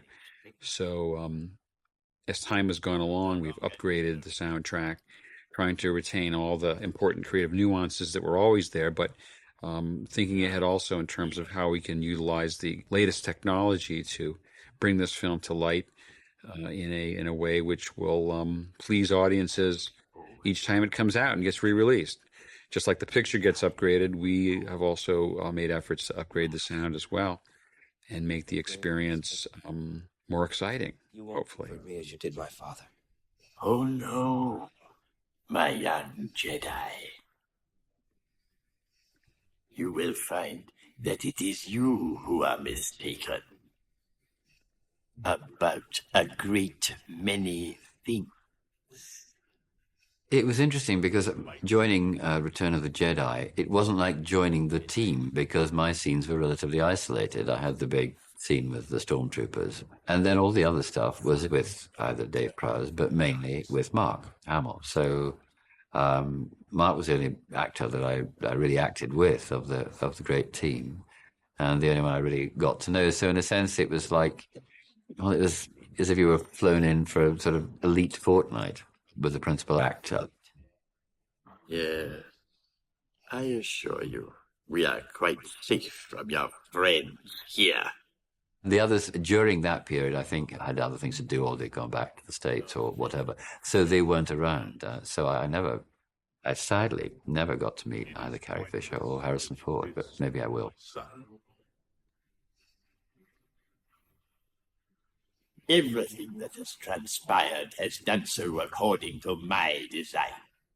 It was great working with Mark Hamill. He's a wonderful actor, and he brought everything to those scenes.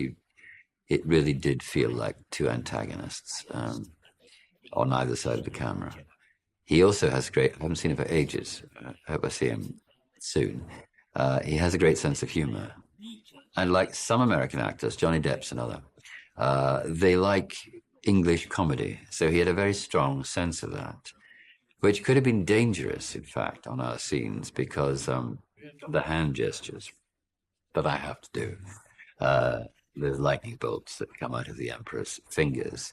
And so every time I did that, he would realize that could be quite humorous. So we had to be very serious with ourselves and make sure we didn't laugh in inappropriate places. We didn't. We were very serious. Charge! Come on! Come on! Oh my! They'll be captured! The thing about Star Wars that was really kind of new at the time was that it was like a ride. Today, there are a lot of kinesthetic experiences in film, but I didn't really remember that back then, seeing films like that where it's just the thrill of the motion and the colors and the sounds, and have a story applied to them as entertainment. It seemed like at the time films were maybe a little bit more literary or not so much of a thrill ride. All wings reporting. Red leader standing by. Gray leader standing by. Green leader standing by. Lock S-files and attack positions. Got another big sequence, more ships, more battles, more danger, more effect, more models. Conceptually, we began thinking differently on this stuff. We began thinking that we could make everything not just happen in the foreground or middle ground, but have things happening in layers. Be much more interesting. I got no reading. You sure? Pull up! All craft, pull up! We got more equipment to do it, so we could have more crews shooting, stuff like that. We did at times try to go to photographs of ships instead of shooting models. We just would shoot little still photos of them and sort of move them along, and that did help. So some of the background ships you're seeing might actually just be a little photograph shot on an animation stand, or 10 photographs shot on an animation stand. When they're real tiny, there's no need to actually have a model there. Just take a photograph of the model and make a lot of copies of it and put it on a little animation stand, shoot some film with it, and that becomes an element that we then lay over the starfield. That's probably what you're seeing back here right now. So it fills the frame up and gives a lot of depth to it. From here, you will witness the final destruction of the Alliance and the end of your insignificant rebellion. I think all I knew, really, when I played the Emperor of the Universe, I knew that he was even more evil than Vader, which seemed incomprehensible to me or anyone at that time, because he was, in every sense, the most evil incarnation in the movies. And I didn't know then that I'd started it all off. I know now, although I could see from the writing and so on that this was a man of great intellectual power and no heart. I had no idea, how did he get like this? Where's he come from? All I knew, George would tell me that he was a Sith. And that sounded as if it explained everything. I remember going, right. And there's something about that word that sort of lingers in everyone's consciousness that sort of sums up maybe the dark side of human nature.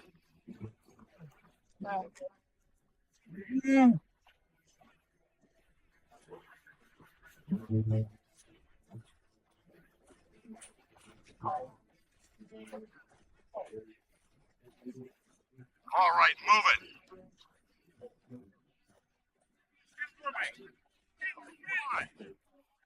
I used to jump into mine, R2-D2, in a T-shirt and a pair of shorts, and that was it. And I was insulated, but the heat would hit the robot and bounce off, or most of it would. The scary thing to me was the Ewoks, like those Ewoks. They were terrible things.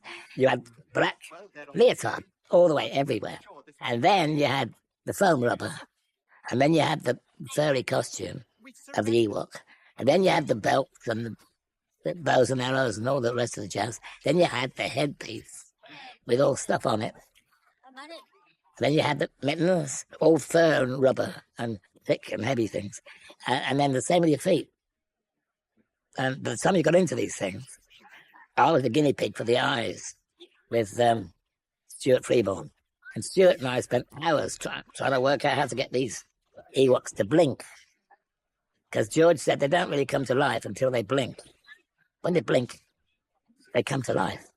So how are we going to do this? So I didn't know the first thing how to do it, but I was the guinea pig. And Stuart, they'd got these tubes. They got these eyelids that blinked. They got a tube that went from the eyelid inside the helmet or the headlight piece into my neck, down the body, and round the back to a canister of gas on our back, which was round on the belt. And then we had a rubber tube inside the glove to this canister. And every time it went, and it blinked, it made the eyes blink. Trouble is they get out and then they wouldn't return quickly enough. You couldn't put return springs. I don't know how they got it to work eventually. They were a problem. I was an Ewok. I was Papalu. If you fell over, you couldn't get up because you were like a Michelin tire advert, foam rubber and a costume. And we were in the redwoods with all the roots of the trees and bracken and fern and bits of wood everywhere. And many of them fell over. You couldn't get up. Couldn't get yourself up again. Well, you would overheat. And there were so many of us that, for about 20 Ewoks, there were maybe 10 dressers. But by the time they'd got the first 5 in, and then they started on the next 5 Ewoks, the first 5 were overheating.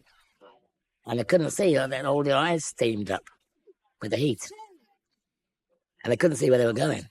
It was a nightmare. And we did it, but how the hell we did it, I don't really remember, because it was a bit chaotic, you know. And if you fell over, you just like, oh, he's acting. He's dead. He's pretending he's dead. Eric's, come back! I said, never again would I be an Ewok. Never, ever again. No matter how much money they gave me, I couldn't.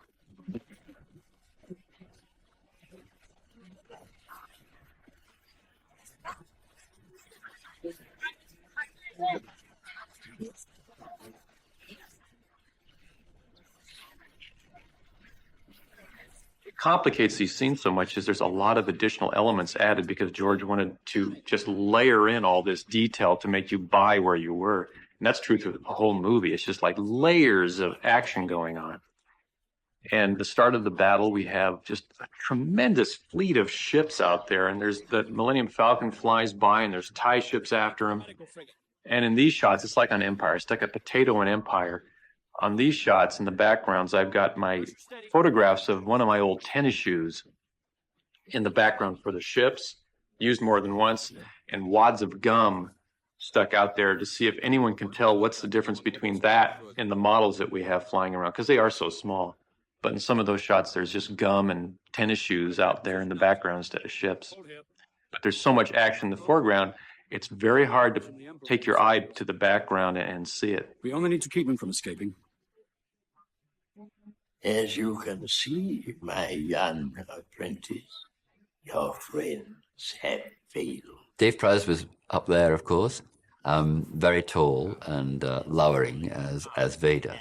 And of course, he'd do the lines, but I couldn't hear them because there's this big helmet and he was far away and I was down here inside my own particular mask. So I had to judge by and large, except when we were in close-ups, when he'd finished speaking. And I also had to imagine, of course, that I was hearing James Earl Jones,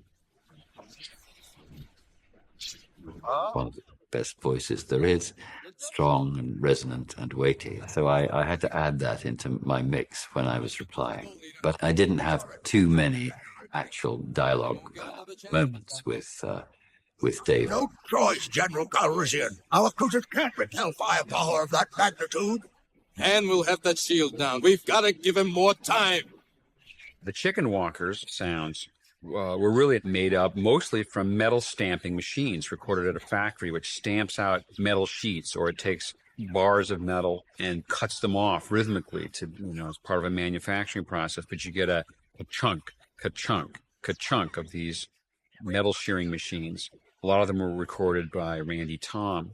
And then out of that, I manufactured walking cycles for the various walkers, both four-legged as well as the two-legged walkers, are what we called chicken walkers. The squeaky sounds of the legs were from our ubiquitous dumpster door, the squeaky door, unoiled dumpster door that you can get on any dumpster if you rent one to throw away your trash. It's funny to talk about this because now everything is so proceduralized that you think about, well, how are we going to blow this model up? Well, pyro, people have been doing it for years and years. At that time, there was huge discussions on how are we going to blow the models up? Is it going to be gunpowder? Is it going to be gas? Is it going to be compressed air? Do the models have to be built especially to blow up, or can we make really kind of simple substitutes for them to blow up? And there were a lot of attempts of putting acetylene gas in little plastic containers and with igniter inside it, and then exploding those and filming it, because there's just kind of an endless array of problems to solve. Yes, I said closer. Move as close as you can. And when someone's idea proves to be workable, then they're the owner of it, and they have that sort of turf and more freedom to pursue that direction. And until that happens, it's kind of a free for all. And then the people whose ideas don't work out, they move on to something else. This shot is one of those shots where whenever you see a lot of ships in it like that, it's one of those shots that were very difficult to pull off. There is no escape. It's a funny business, the movie business. So, you're regularly surprised, but you're usually not surprised to be surprised. that I should be asked to be part of that saga. I think I'm still reeling a little bit, really, but I couldn't really take it in. It seemed so remote, even from my life as an actor, never mind any other association. And anyway, there I was, that lunchtime, 10 minutes, and suddenly I was in 5 movies. Take your weapon. Strike me down with all of your hatred, and your journey towards the dark side will be complete.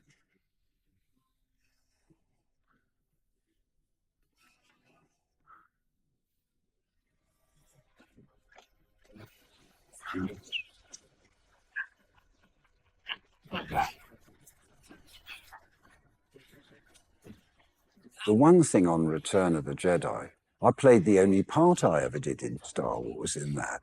And we were at ILM doing blue screen.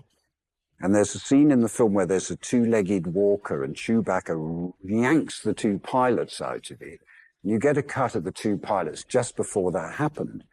So we're over on the blue screen stage and decide who's going to play the 2 pilots. The 2 pilots are Richard Marquand, the director, and me. We did it. It's my only brief appearance in a Star Wars movie. But I was amazed they produced the cards they produced. There's a card called Lieutenant Watts, with me on it, from it, promise you. And it's all different power levels. I don't even know what it means, but it's strange.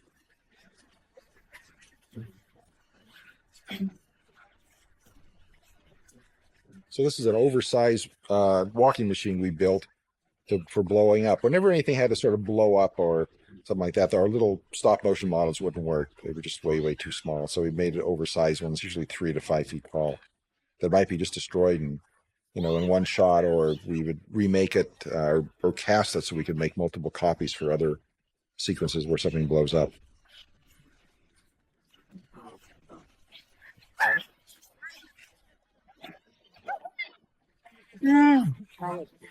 Every day, every morning, we had dailies, and George was there all the time throughout the entire design phase and design review. And if there were particular things that were required, he'd make sure that you knew what they were. And for some things, there was one of the more complicated stop motion scenes that we did. We'd applied by that time. We'd developed the skill motion system, so that it was something that was actually a usable tool, and we used it for the bipedal walkers in the 3rd act battle scene for the Return of the Jedi. And there were some complicated choreography things that needed to go on. We worked very closely with George on that, just making sure he would stand around after dailies and do what you do on a set. You block it out and talk about the comic timing, and so we work like you normally would with a director.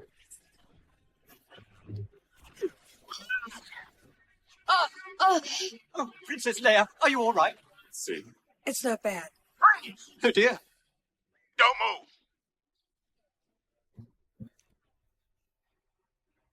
move. I love you. I know. Stop.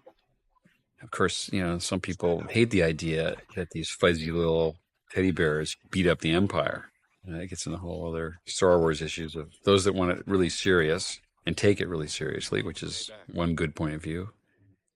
And those that almost accept anything if it's entertaining, if it has an appeal to it. And there's that side of the issue. And we're constantly battling these 2 extremes, We've always been saddled with this idea that the stormtroopers who have automatic weapons that are long-range weapons can't hit anything. And our heroes carry swords in which you can't really do any damage unless you're within 5 feet of someone. And so they have to get close in order to be effective with their weapons. They have to get up close enough to touch somebody. But all the guys they're fighting have guns. And it's kind of like Robin Hood had a sword. Okay, put Robin Hood up against Nazis. They've got machine guns. How do you then create a battle? How do you make the conflict credible and dangerous? It's an issue that's gotten, I have to actually say, it's gotten worse.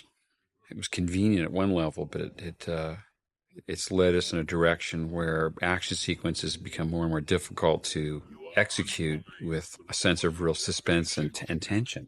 The Jedi can sense a bolt coming at him from behind, not even turn and look at it, but just turn his sword around and ricochet it off, such that it hits the person who fired the gun. You can make the argument that, who stops and thinks about it so deeply? If it has a flow to it and a continuity that's consistent, then maybe you don't think about it. But it's filled with that kind of stuff. Your thoughts betray you, Father. I feel the good in you. Working with George over the years, he doesn't seem to me to have changed at all. His approach is exactly the same. George is George. He's got a couple of more shirts, but apart from that, he seems to be, and we've both, I think we're about the same age, we've both got a bit older. But these films are his passion, not his only passion, but they have, I think maybe to his surprise, certainly initially become the sort of center of his life. And they've certainly taken up a great deal of it.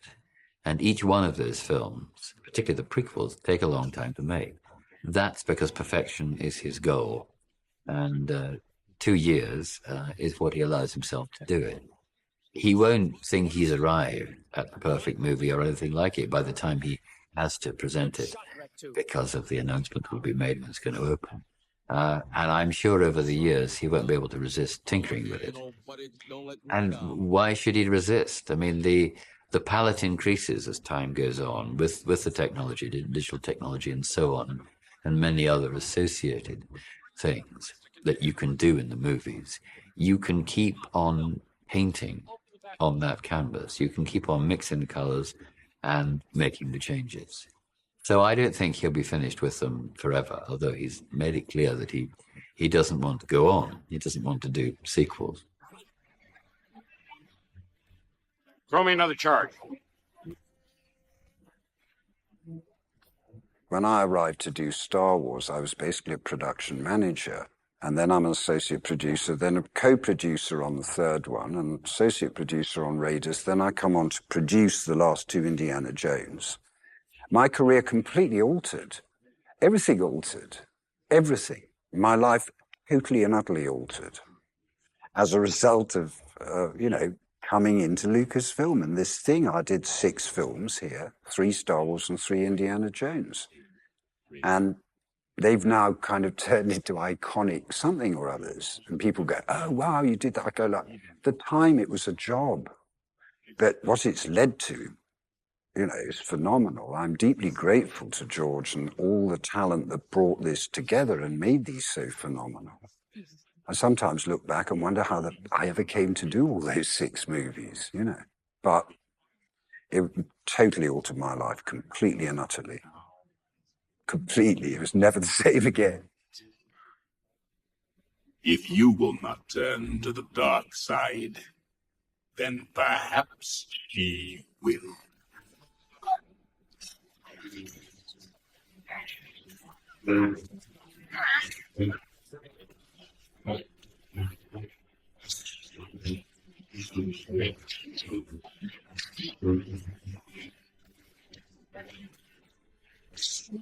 In this character, in this particular Enterprise, I even got the hero dressed in black, so it's all basically shades of black. It was specifically designed so when his hand is cut off, and when that final confrontation with his son is, that there's a big red splotch of color, red right behind them. Just sort of goes symbolically into the blood of the father and the son,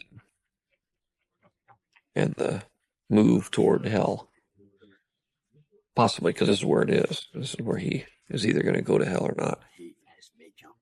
And he decides not to. Now, fulfill your destiny and take your father's place at my side.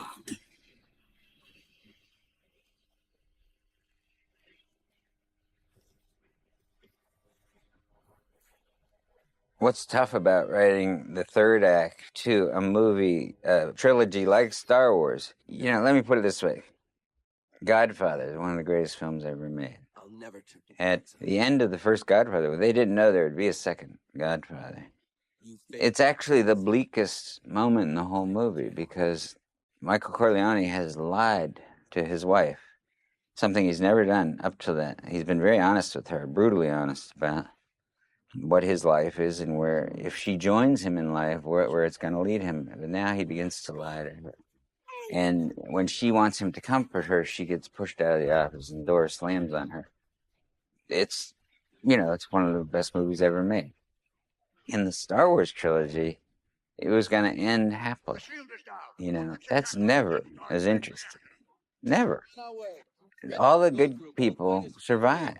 Even Ben is safely in the forest, you know. It's very hard to give weight to a story when everyone's going to come out okay, you know.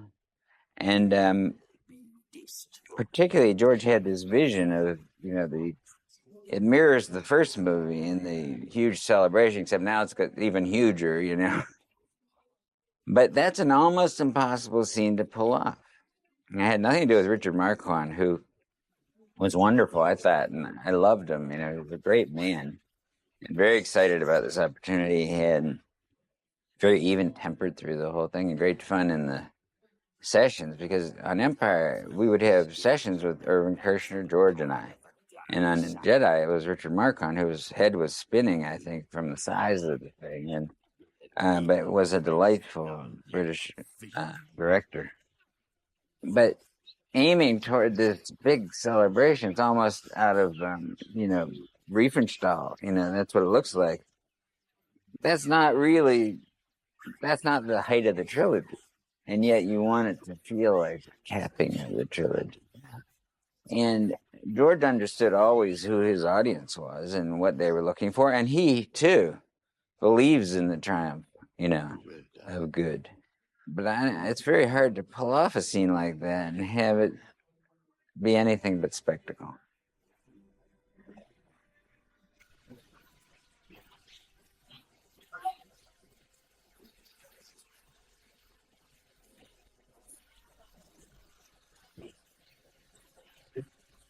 Acting with masks is a very ancient tradition, and it's the emotion of the story that can carry you through, and the cinematic nature of cinema that you can, what shots you put on either side of the mask that tell you what the mask was thinking.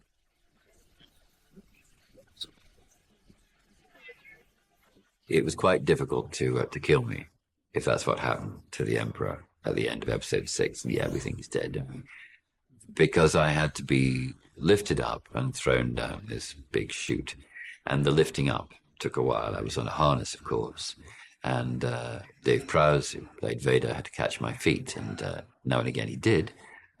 When he did, I was careering around the studio, and so I had my first all-round flying experience. So that took a little time, and George supervised those scenes himself.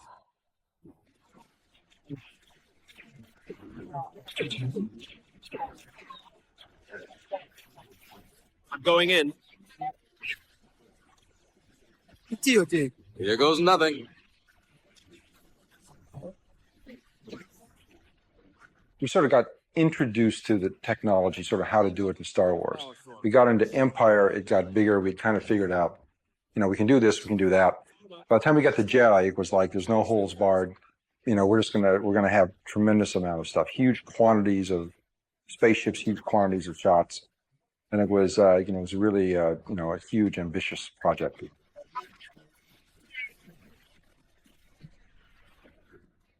Split up and head back to the surface. And see if you can get a few of those TIE fighters to follow you. Copy, Gold Leader.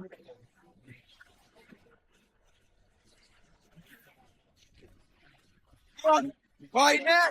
A lot of explosions, match moved into shots, high-speed explosions that were shot against black, then rephotographed so it looks like it's blowing up on the ships in the scene. And some of the times, to simplify opticals, huge workload on this film, I would take the explosions on stage, shoot my model shot of the ships, set up a white card against just in a black environment, and project up the explosions on the white cards where I wanted them and super those in. And that simplified some of their problems. We would have actually impact areas that we would put on some of the ships so you could see physical effects of some of the battle going on.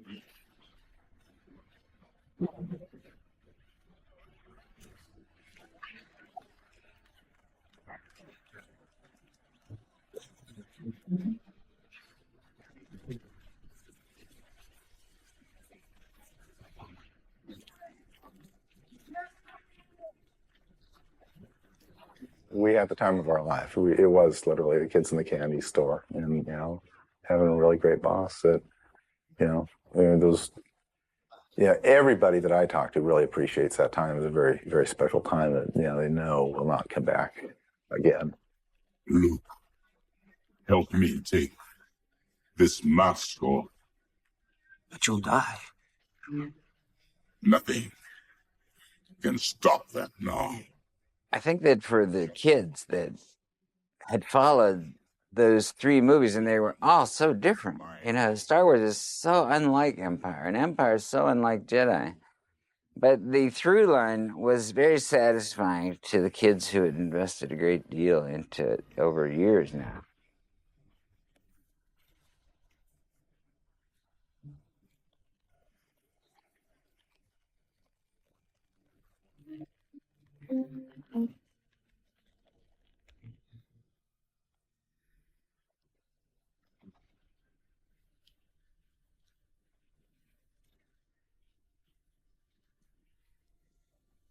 There's an enormous amount of poetry in the trilogy, and that all comes from George, because you have to set up a situation in which poetry can happen.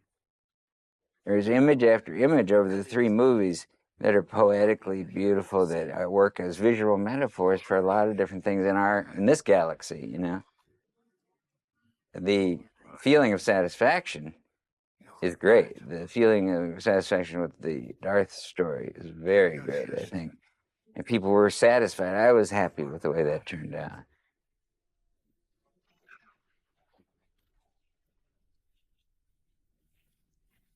Father. I won't leave you. Pushing the edge of special effects in order to tell a more interesting story, you're always sort of on the edge of having it not work. And then the whole film falls apart because it is a facade, it's an illusion, especially a fantasy film of any kind. You're creating a fantastic illusion that people know isn't real.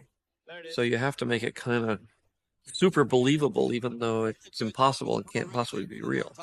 And that's always been a big challenge for movies with artificial characters.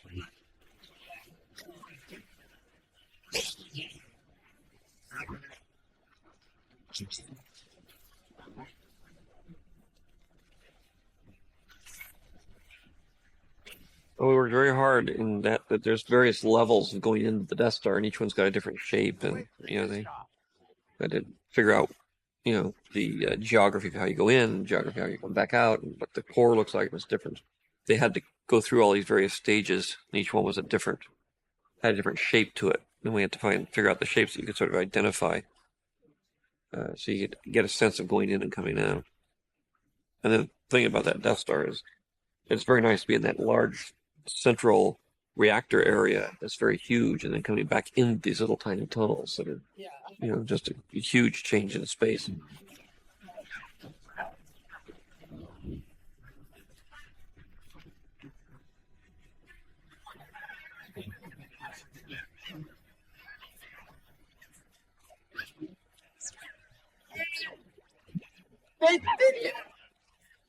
What I like about the gigantic success is that I understand historically and with hindsight just how hard George had to work to get his story into a script form that worked, and then get somebody to believe in it and to take it and help him make it. And he had to flog it around and around, and I guess eat a lot of crow and take a lot of insults and a lot of put downs and a lot of rejections, until finally somebody did it. And then come the day on the set, and he's faced with robots that fall apart, robots that don't even start in the first place, a crew that's kind of going, well, it's not what we're used to, and it's not a proper film, and it's all rubbish, and these Americans and everything. I'm not putting down the British crew, but there was a kind of attitude like, what is this? And then for him to fight through, and there were days that he would look exhausted and sad and so on, and then to fight through to the ultimate. And you can't help but admire somebody who does that, and can't help but enjoy vicariously the fact that somebody who tries that hard makes that success. As I remember, as we were finishing the third one, it really had the sense of it was the end. that they're going to tie up all the loose ends. And there was a kind of clearing your locker out at the end of the semester feel to it all. Because when things come to an end, you sort of think, oh, gee, I took it so for granted. And, it's all going to be over because you always look forward to seeing the old gang again. Whereas before I thought the bookend trilogies, or now just the preceding trilogy, was a really good idea, I started thinking of it as could be like a bunch of strangers rummaging through my toy box. I got very possessive for no justifiable reason. But, 3PO was mine, just the way the Wookiees was Han Solo's. So part of us were happy to see, because it had such a beginning and a middle and an end, to come to the conclusion of it all, but there was that aspect of it. If you were looking at it just from the standpoint of Luke, here you have a story that tells how he becomes this Jedi. And that's the end of the story. Be like telling 3 movies to tell you how James Bond got his license to kill. And then when he gets it, the movie's over. So part of me was saying, oh, I'm so glad to put this behind me. And the other aspect was, well, what about all the adventures that Luke could have? Because once I figured out that he wasn't going to get the girl, I figured he'd wind up following in Obi-Wan's footsteps and becoming someone who was very cerebral and spiritual, and he'd probably be out meditating in the desert like Sir Alec was.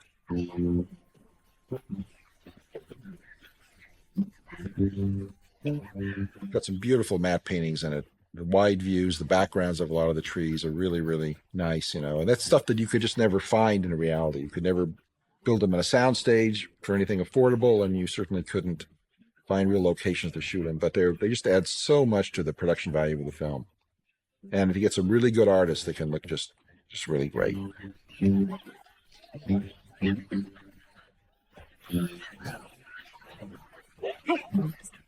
I think the Star Wars films speak to all generations and all ages, and they touch on feelings within almost everyone about good and evil and right and wrong, and connecting with people and with life and with the environment, and with danger and choice and courage and a lot of different things in there. And the visuals are very strong, and that sort of is embedded in people's minds.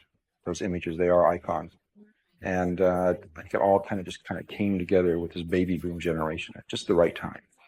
So now we're all growing up, still thinking about it. It was a great crew. I mean, one of the nicest crews you could ever be on. And you'd have, I think it was Props used to say things like, "We're all going to Alderaan." It just was, and the stuntmen were hilarious. And I don't know, and we had the same, it's just a luxury. We had the same crew for all 3 films for the most part. So it was, a family. George is a true original. He came up with something that had elements from everywhere, but he put them together like a brilliant chef, taking the same eggs and ham that anybody would use, but he made not an omelette, but he made this wonderful creation. George is, an exceptional filmmaker, and he was, had his fingers on the pulse of, what the culture was hungry for. And, he'd studied film history and knew, what people had seen. And he just had a hunch, he said, this would be a cool picture, the kind of thing that I'd like to see. And he had the skill and the tenacity and the intelligence to, be able to pull it off. I was very satisfied with the movie and very proud. And I can tell you that we opened up at 12 o'clock midnight at the Chinese Theater. And the lines were around the block. And many of the kids that were attending the movie were dressed as stormtroopers and Darth Vader. And I'd say half of the audience was dressed as characters. And I had made sure that the 70 millimeter print, which was an original off the negative, was there, and that the sound was correct and the screen was right and all of that. And the audience was screaming and yelling, and it was 11:30 and it was 11:45, and they were going crazy and they were standing up and it was noisy. And I decided that all the theaters were starting at 12 o'clock, and I said, I'm going to start this theater half minute early. And we did. And they were screaming and yelling. And when the Fox fanfare, Lucasfilm came up, they were going absolutely crazy. It was so loud that I couldn't hear the music. And the minute the scroll started, the audience went dead quiet. And that told me it was a very successful film. It was truly a highlight of my life. I've never been to any type of opening where we had the audience responses we did for that film. It was told me I did my job.